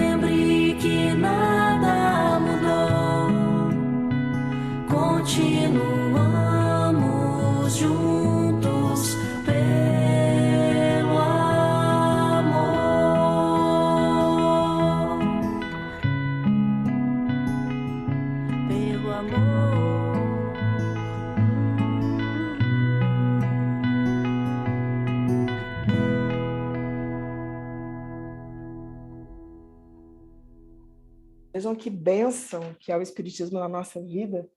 E eu não passei por essa situação, talvez vocês não tenham também passado isso de perto, mas para um pai ou um familiar que se despede materialmente do seu filho, saber, se eu partir antes de você, lembre que nada mudou. Continuamos juntos pelo amor. Acho que isso muda o sentido da dor, né? A saudade fica, como a letra fala, mas o amor, que é o que verdadeiramente nos liga, permanece ali, não é? Então, muito obrigada, foi uma alegria estar aqui acompanhada dos nossos 24 meninos, do Cássio, da Mirella, do João, de todo mundo, para contar um pouco a história deles para vocês. Obrigada. Fico feliz. Quer uma vir? Não, também. É porque o microfone eu preciso de você. Ah, entendi. Você não quer pegar, não? Não. Bom, acho que foi um presente, né, para todo mundo que escutou. Quando a gente recebe um presente, a gente agradece. Então, que cada um de nós que está aqui hoje, presencial, nós que estamos online, nós que vamos assistir essa palestra em um outro momento, vamos endereçar a nossa gratidão para cada um desses jovens, que eles possam receber, onde eles estiverem, a nossa vibração de muito obrigada pela lição. Nada cala tanto nas nossas memórias e nos nossos corações do que as histórias. Você pode ler um livro cheio de teoria, que te diz muito. Amanhã, você vai lembrar 10% dele, se muito. Mas se você ouve uma história real, vivenciada por alguém, ela fica na sua memória. Então, as nossas memórias, elas estão agora incorporadas de grandes lições. Lições de dor, de tristeza, mas lições que podem tornar as nossas vidas um pouco mais direcionadas para o bem, né? Pode fortalecer a nossa vontade de fazer melhor, de aproveitar melhor essa oportunidade bendita da reencarnação, e que também pode trazer consolo e carinho para tanta gente, né? Então, a gente vai ver as perguntas. Primeiro, vamos perguntar para o público presente, depois para os nossos amigos do Zoom, do Facebook, da Rádio Web Fraternidade, também da TV Nova Luz, se tem perguntas. Alguém aqui quer fazer alguma pergunta para a Luciana? Renê, por favor. Deixa eu pegar agora. Só vou levar aqui, porque o nosso microfone é ultra mega super última geração. A gente precisa estar junto com ele. Eu estava pensando nesse menino, não lembro o nome dele, que se atirou na frente do ônibus e que a família pensava que era um acidente. Eu fico perguntando assim, a família não preferiria pensar que foi um acidente mesmo? Porque se fosse um suicídio, vão se sentir o que eu fiz de errado, e os amigos. Então, foi dito no livro, foi dito, a família ficou sabendo? Não, eu acho que eles sofreram. Foi exatamente por esse motivo que a gente trocou todos os dados, a gente tirou, como eu disse a vocês, ele falou o nome da rua, ele falou o dia que aconteceu. Então, eu fiquei pensando, me colocando no lugar de uma mãe, né? Uma coisa é você chorar pelo seu filho, de uma fatalidade, um acidente, outra coisa, ele conta ali o sofrimento emocional que ele passou durante os anos e a decisão dele de se atirar na frente do ônibus. E, né, para quê? Para que reativar isso e trazer, eu acho que mais dor, então nós tiramos. Muitas das histórias, algumas coisas nesse sentido foram cortadas, assim, né? Ou porque elas ampliavam uma dimensão de uma história, trazendo talvez até mais sofrimento para essas histórias, ou porque elas permitiam a identificação do jovem, e aí, como a gente falou, para que a curiosidade, né? Para que tudo isso? Ok? Alguma pergunta mais aqui do nosso público presente? Quem foi o autor da música? Essa música é de um grupo lá do Espírito Santo chamado Grupo Bem, do qual o André, inclusive, é um dos fundadores. E aí essa música especificamente é de uma compositora chamada Gabi De Carli, e ela fez a música depois de ter vivido um luto de um primo muito jovem que desencarnou de câncer, E aí veio tudo isso à tona e ela compôs a música nesse contexto, ok? Então a autora é Gabi de Carli, e essa gravação que vocês ouviram está num CD chamado O Que Eu Sou, né, André? Um CD chamado O Que Eu Sou, que é desse grupo, Grupo Bem. Que voz linda, né? Linda, né? A garota que está cantando é a Gabi de Carli, é a compositora. Tem alguma pergunta a mais aqui do nosso público? Tem alguma pergunta do nosso Zoom, dos nossos amigos? Hã? A Isabelle? Isabelle, pode abrir seu microfone e fazer a pergunta, por favor? Oi, tá me ouvindo?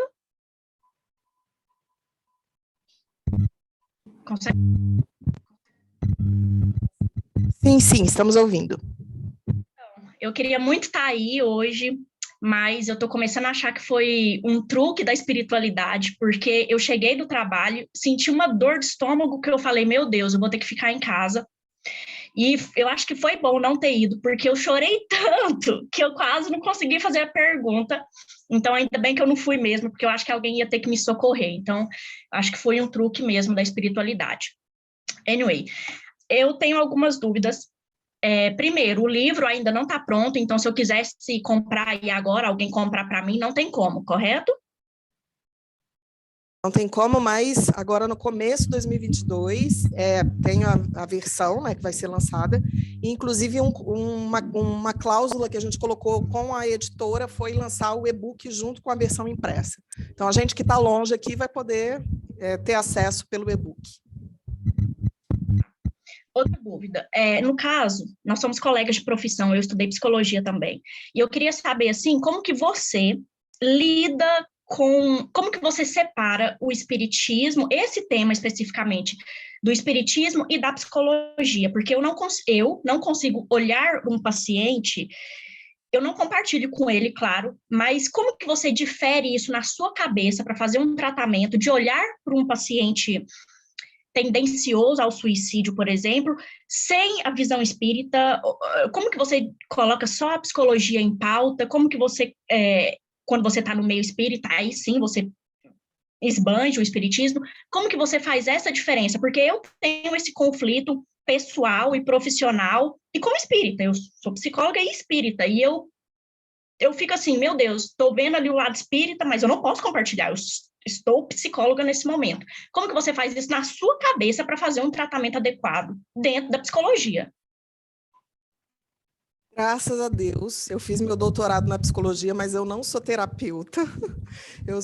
A minha área de profissional é marketing, e eu fiz mestrado e doutorado em psicologia para entender comportamento do consumidor, então eu não trabalho com terapia, porque eu não saberia fazer isso. Por isso que eu falei, graças a Deus, que eu não atuo como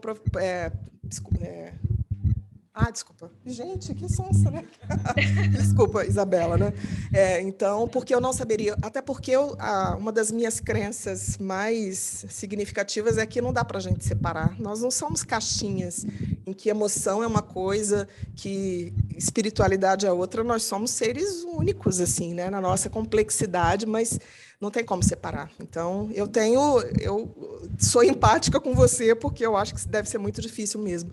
Mas eu aconselho que você não coloque esse ser encarnado, mas que ainda assim é um espírito, em caixinhas, né? E, profissionalmente falando, deve ser muito desafiador mesmo. E uma coisa, aí a questão de nomenclatura. Por exemplo, um jovem, vou falar jovem porque a gente está falando sobre jovens, usa drogas. Qualquer drogas ilícitas ou não, no decorrer da juventude dele e da vida dele. A gente considera o suicídio indireto apenas quando ele desencarna, ou a gente pode dizer que ele está cometendo um suicídio? Porque eu faço isso, não sei se é correto. Eu dou essa nomenclatura. Está cometendo suicídio indireto, mas ele está vivo. Está correto dizer que ele está cometendo suicídio indireto? Ou apenas quando morre? Porque o que acontece? Porque o que acontece? Por exemplo, uma pessoa se submete a uma cirurgia. Ela sabe dos riscos daquela cirurgia. Não uma cirurgia de saúde, ela escolhe estar em uma cirurgia, por exemplo, uma cirurgia estética. E ela vem a desencarnar. Aí essa pessoa cometeu suicídio indireto, então me fala, me explica, eu fico confusa. Porque aí ela faleceu, vamos supor, né? Tanto no caso das drogas, ou você está entendendo? É a questão da nomenclatura. Aí na cirurgia, o paciente faleceu, sabia dos riscos, não precisava da cirurgia estética, por exemplo. E aí, suicídio indireto? Anyway, é isso. Olha, é muito difícil a gente julgar cada situação, né? Porque a gente não sabe as dores, a gente não sabe que talvez uma cirurgia estética para aquela pessoa, seja um homem ou uma mulher, fosse uma esperança de ter uma vida diferente. Às vezes a intenção que estava ali colocada era uma intenção de melhorar, de se sentir melhor, mas o que os espíritos nos dizem é que todas as vezes que nós colocamos em risco a nossa existência, nós estamos falindo. Agora, eu acho que é muito arbitrário da gente dizer isso é suicídio, isso não é, isso, né? Eu acho que a gente tem que se responsabilizar pela nossa própria existência, entendendo que somos seres plenos, maravilhosos, que temos inúmeras possibilidades e tentar fazer o melhor possível. Porque às vezes a gente não se submete a uma cirurgia que poderia não acontecer, mas a gente se alimenta mal, a gente enche o nosso organismo de refrigerante, a gente usufrui de espaços que nos fazem mal emocionalmente. E quantas vezes, então, nós estamos nos colocando em situações que podem abreviar o nosso fluido vital, fazendo com que a gente viva menos na Terra do que estava programado no mundo espiritual. Para falar a verdade, é Isabela, né? Para falar a verdade, Isabela, eu tenho um pouco de medo dessas rotulações que a gente vai fazendo, sabe? De dizer, isso é suicídio. Não, a gente tem que tentar viver da melhor forma possível, tentar viver em harmonia, corpo, mente, espírito, emoção, tudo isso. E não sei, eu estou falando aqui uma opinião a partir das coisas que eu leio, sabe? E parar de tentar classificar a atitude das pessoas e julgá-las, né? Porque tem muito mais fatores em jogo do que o que aparenta, assim. E esse livro mostrou muito isso para a gente.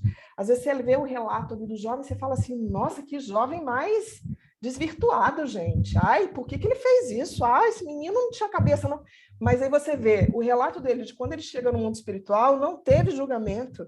Ninguém ficou apontando para ele, dizendo, você... Não, ele foi acolhido na dor dele, ele passou por um momento de reconexão com ele mesmo, mas não tinha ninguém ali.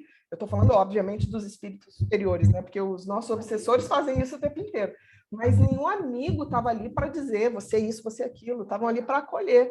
Então, acho que a gente tem que ter responsabilidade com a nossa própria existência, entendendo que todas as escolhas que nós fazemos trazem repercussões, tanto as positivas quanto as negativas, e trabalhar, né? Eu acho que talvez seja a grande missão aqui da nossa atividade, do movimento espírita, todos nós aqui, trabalhar pelo nosso autoesclarecimento e pelo esclarecimento dos demais. Quantos jovens aí estão esperando a nossa atitude, de todo mundo que está aqui, de todo mundo que está aí na internet, de acolhê-los mais, de entendê-los mais, de ouvi-los mais e de julgá-los menos, né? Até porque quando a gente julga, quando era criança lá na evangelização infantil, a gente aprendeu uma música que quando você aponta o dedo para o vizinho, você tem 3 voltados para você, era o refrãozinho da música.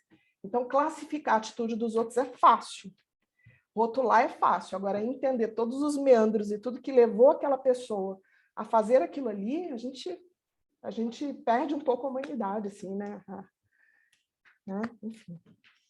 Eu adorei as perguntas da Isabela. Isabela, a gente teve que colocar mute porque estava dando interferência aí no seu microfone, estava trazendo um barulhinho, tá? Mas ficou legal? Estão sanadas essas dúvidas? Sim, eu concordo plenamente com os rótulos. Eu quis saber sobre isso porque eu fiquei pensando se eu serei uma pessoa irresponsável, porque eu quero fazer uma cirurgia estética, e aí eu fiquei um pouco preocupada. Eu não quero morrer agora, então eu quero que dê tudo certo na cirurgia, mas eu fiquei assim, nossa, será que eu estou sendo irresponsável? Será que, né, eu fiquei pensando nesse aspecto, e é isso, né? Mas eu acho que é isso. Então, eu acho que a questão de ser responsável por exemplo, procurar um bom médico, bons meios, porque não tem como controlar tudo. Então, eu acho que fazer isso já não é o suicídio, né? Vamos colocar esse rótulo só para a gente entender. Já não é o suicídio, porque eu estou buscando, como você falou, eu não estou buscando um meio doente de fazer algo, né? Buscando algo melhor. Então, eu acho que é isso, tirar mesmo os rótulos, e cada caso é um caso, isso daí definitivamente. Assim como do jovem que eu falei, né, das drogas, tem que observar cada caso. É isso. Obrigada, viu? E eu agradeço por não estar aí, viu? Porque, meu Deus do céu, desmoronei. Obrigada pela sua participação, obrigada também por ter aberto seu coração de uma forma tão sincera. Muito obrigada. Eu acho assim, acrescentando, se é que tem algo para acrescentar, que eu acho que a resposta da Luciana foi perfeita. Toda a obra básica, você vai encontrar várias vezes, tanto na resposta dos espíritos quanto no posicionamento de Kardec, a seguinte frase: Deus alcança as intenções. Então, sempre Deus sabe o porquê de cada coisa, né? Então, eu acho que é fantástica a resposta da Lu por isso. Tem mais alguma pergunta do Zoom? Tem mais alguém que quer fazer alguma pergunta no Zoom? Eu quero.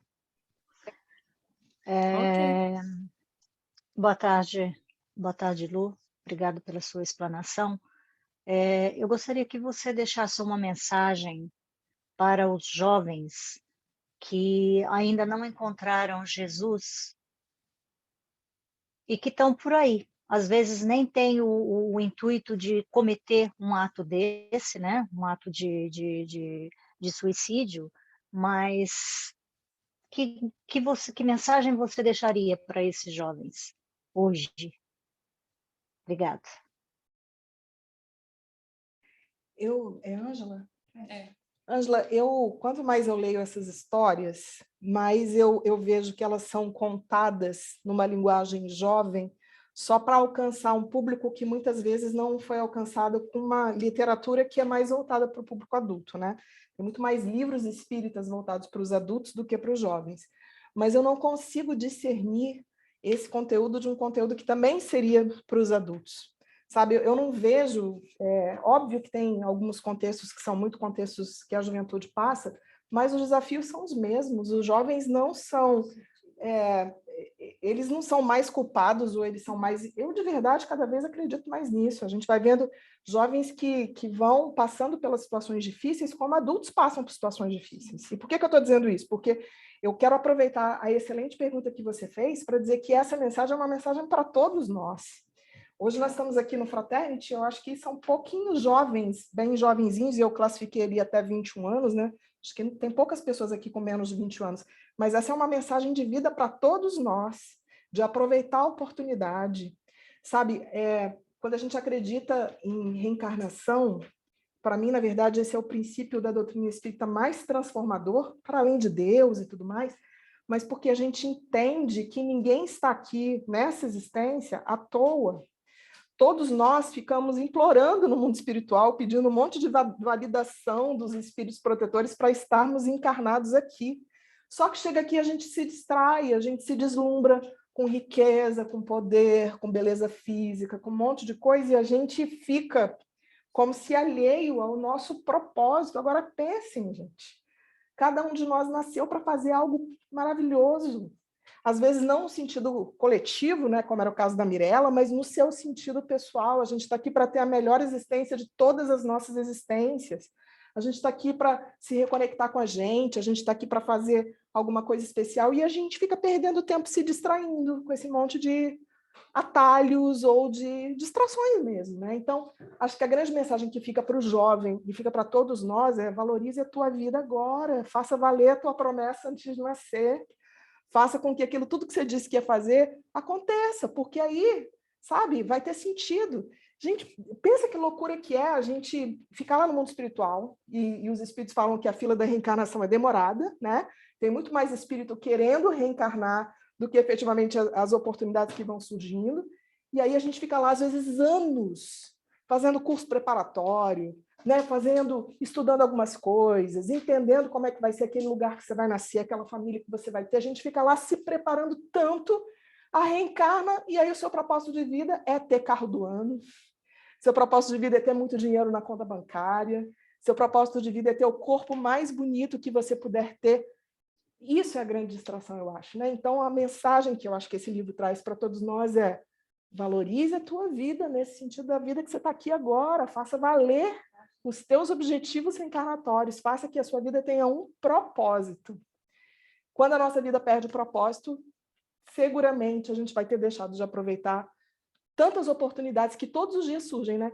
Lembra de uma mensagem que eu compartilhei com vocês, que são as pequenas coisas, o jovem dizia, né? Pequenas coisas que vão mudando a nossa vida. Quando a gente está indiferente, está focado ou no carro, ou na conta bancária, ou no emprego que te dê muita visibilidade, ou no corpo perfeito, a vida passa e quando você chega no mundo espiritual, você fala, meu Deus do céu, para que eu nem renasci? Renasci para ter dinheiro? Faz sentido? Renasci para ter um corpo físico, material, que depois ia morrer perfeito, passei a vida inteira em torno disso.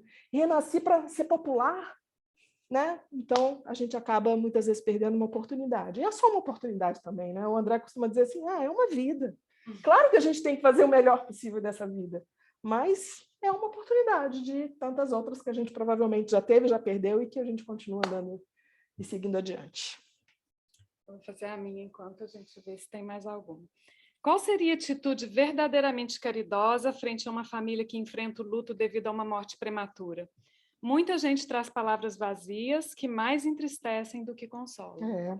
E às vezes a gente começa a tentar dar explicações espíritas, né? Quando, na verdade, a primeira atitude é a gente acolher, é abraçar, é estar junto, às vezes é chorar junto, né?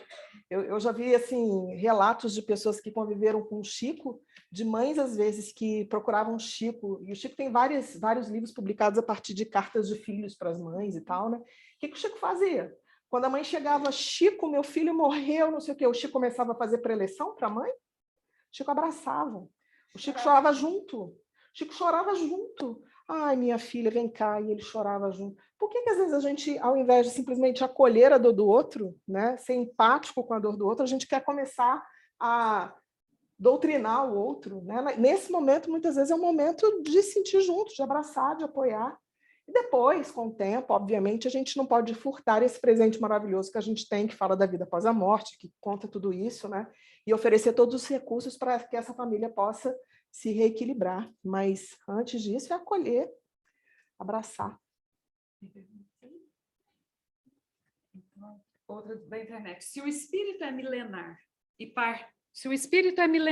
parte cedo, ele pode se apossar da sua identidade anterior. E daí ficaria perdida essa personalidade que me liga a ele? Não, vocês veem que tem uma história que fala muito isso, né? Que é a história do Marco Antônio, que o Marco Antônio pensa assim, o Marco Antônio foi um jovem que ficou doente desde cedo, que foi para o hospital, que fez transplante de fígado, que nada deu certo e que desencarnou com 17 anos. Quando ele chegou ao mundo espiritual, quem era aquele espírito? Era o Marco Antônio, que estava de posse dessa personalidade que ele teve na última existência. Com o passar do tempo, ele foi sendo convidado, quando ele, né, já estava mais tranquilo, mais sereno em relação à sua própria existência, ele foi convidado a fazer a lembrança das outras existências. Só que esse Marco Antônio que ele foi se soma a essas outras histórias que ele viveu, né? E por isso que muitas vezes os espíritos eles demoram um tempo no mundo espiritual para recuperar essas histórias antigas, porque para não ter essa confusão toda.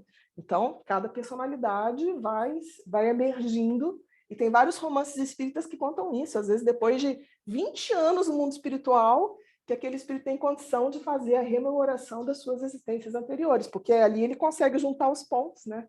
Entender ali como é que é essa dinâmica das existências. Né? Não? Então posso tirar? Posso tirar? Ei, Lu. Ei, Luciana. Ah. Como vai, querida? Muito bom vê-la, ouvi-la e aprender com você cada vez mais. Passando para lhe dar um beijo, querido, e avisar aí aos amigos de que brevemente esses relatos estarão disponíveis.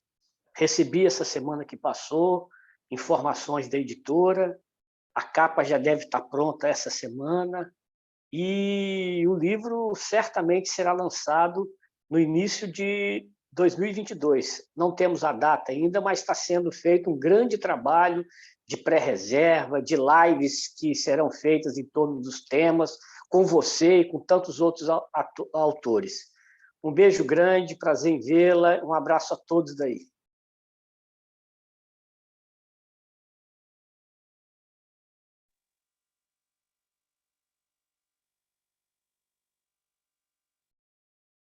Não estou te ouvindo, não estou te ouvindo. Eu estava só te falando quem é você, nosso presidente da Federação Espírita do Estado do Espírito Santo, que você está coordenando essa parte operacional do contato com a editora e tal. Então, estava só contextualizando aqui a sua figura para o pessoal. Beijo, querido. Beijo. Não, então você pode Posso fazer a sua despedida, a sua consideração Ok. final, pra gente poder... Ai, gente, é tão bonito, né? É um presente tão grande. Eu acho que quando eu estava comentando agora há pouco, quando a gente faz o planejamento reencarnatório das coisas que a gente precisa viver, quando a gente consegue inserir na nossa programação, ter conhecimento da espiritualidade, eu não falo especificamente só do espiritismo, mas esse conhecimento da espiritualidade, esse conhecimento da vida que não é só matéria, né, dessas conexões entre todos nós, eu acho que isso é um grande presente que o mundo espiritual dá para a nossa existência, porque isso muda tudo. Muda a forma como a gente se vê. Eu não sou um corpo, eu uso um corpo e tenho que cuidar desse corpo o melhor possível, mas eu não sou esse corpo, né? Eu estou aqui hoje com a Cris, com cada um de vocês, porque nós temos conexões, ou conexões prévias, ou conexões que a gente pode estabelecer daqui para frente. Somos todos almas imortais, né?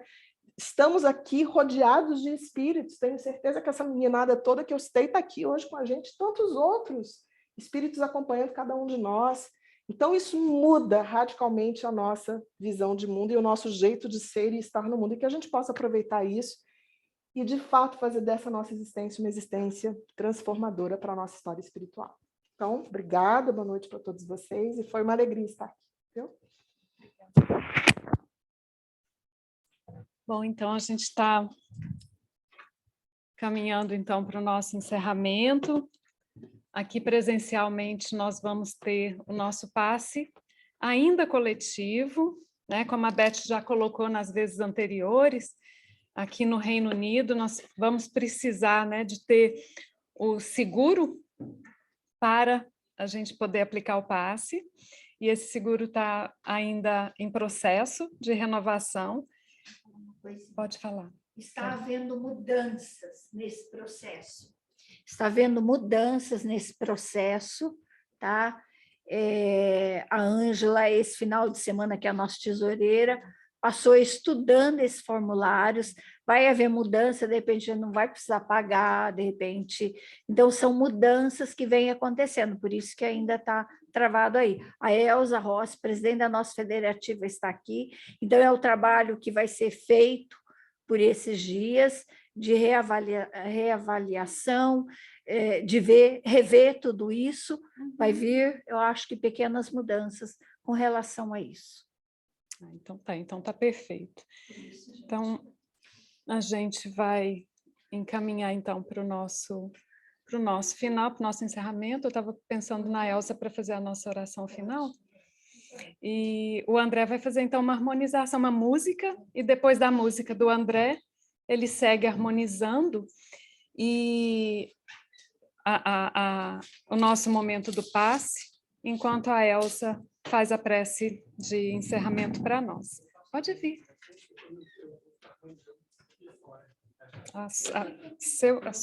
Do jeito que você quiser.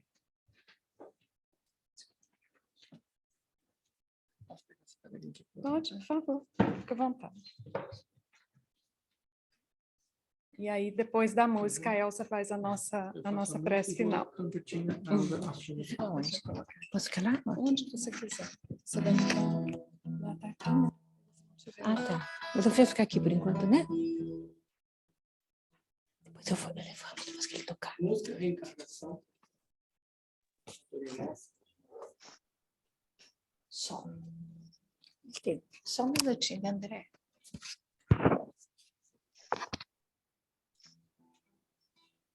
Música Reencarnação.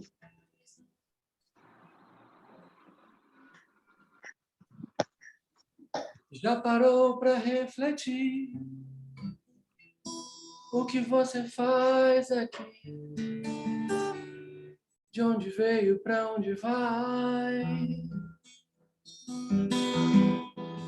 E se estamos nós aqui, vamos todos nos unir para o mundo melhorar mais.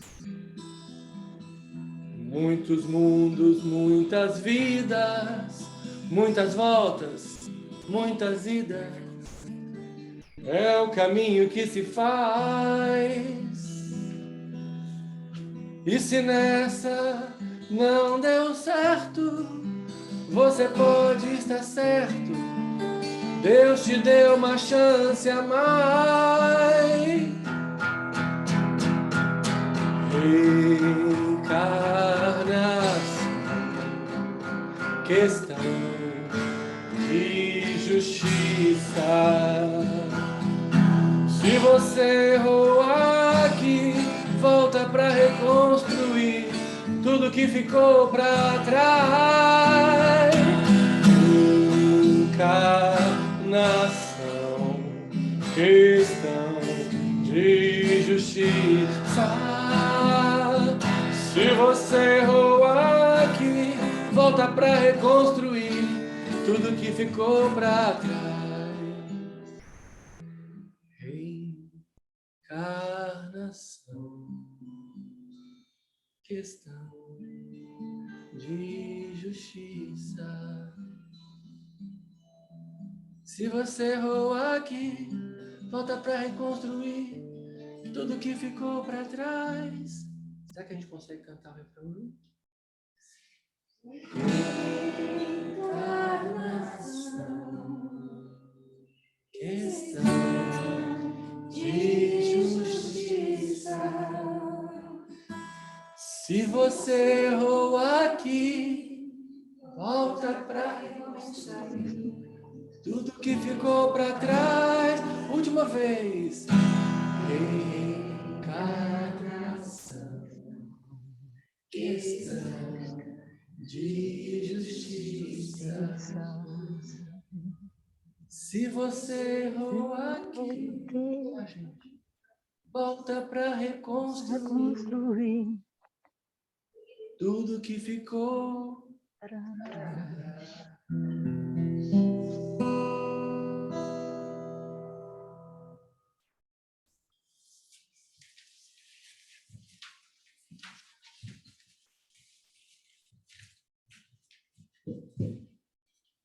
Para mim é uma grande alegria poder estar aqui no Fraternity presencial, vendo tantos amigos aqui, praticamente a casa cheia.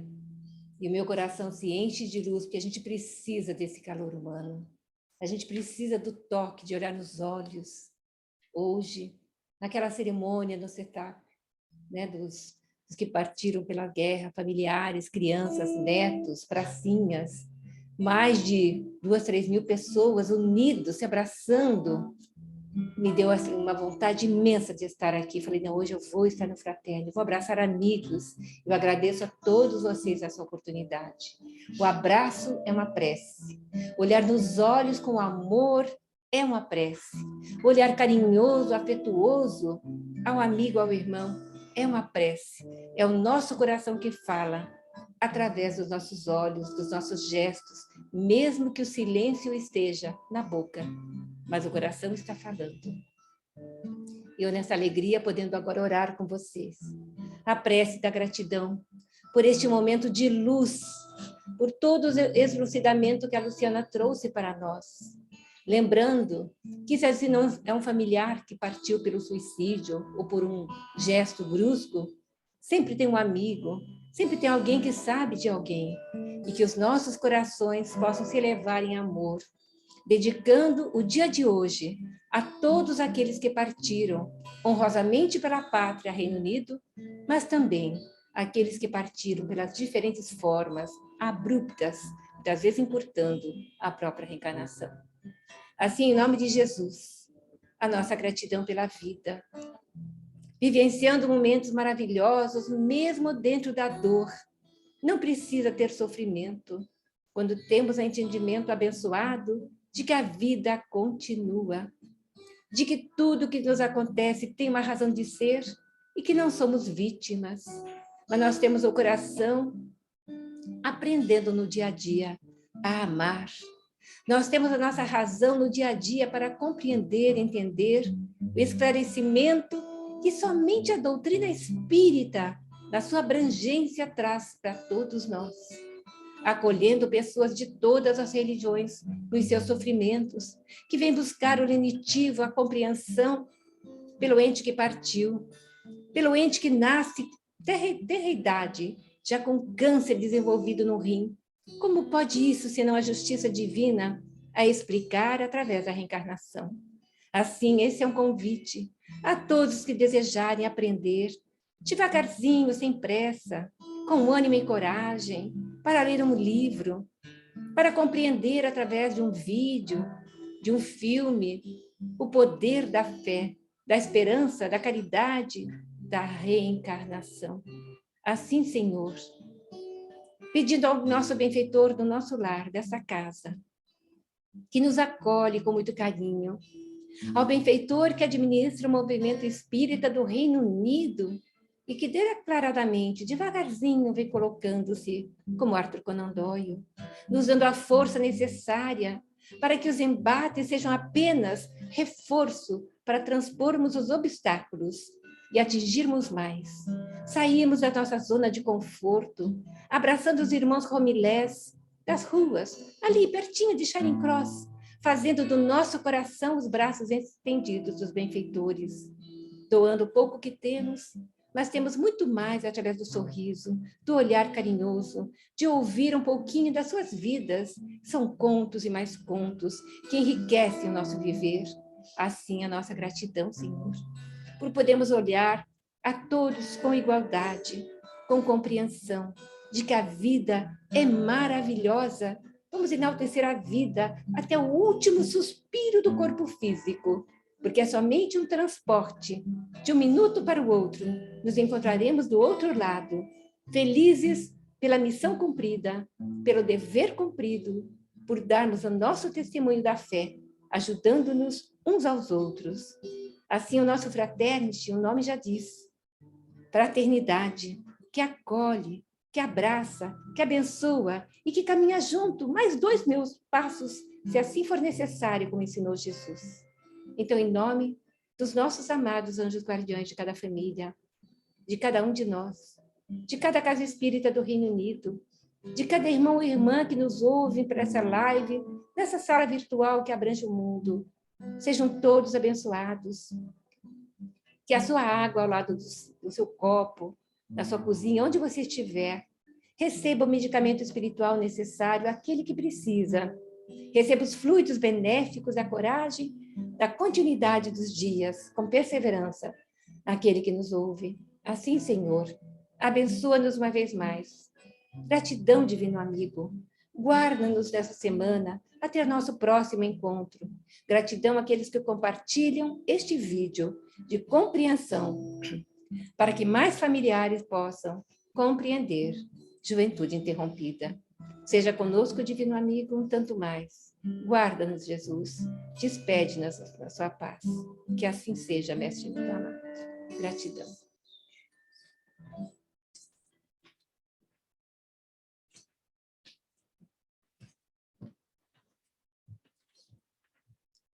Agora, por último, a gente vai então só colocar qual vai ser a nossa programação, não?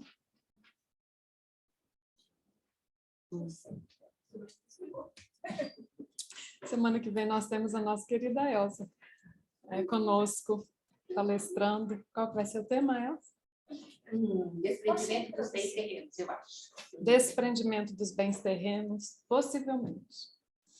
A gente vai deixar o canal aberto, né, para a espiritualidade incluir. Bom, então é isso. Muito obrigada a todos, que nós tenhamos uma excelente semana. Até domingo, se Deus quiser. Ele há de querer. Obrigada a todos.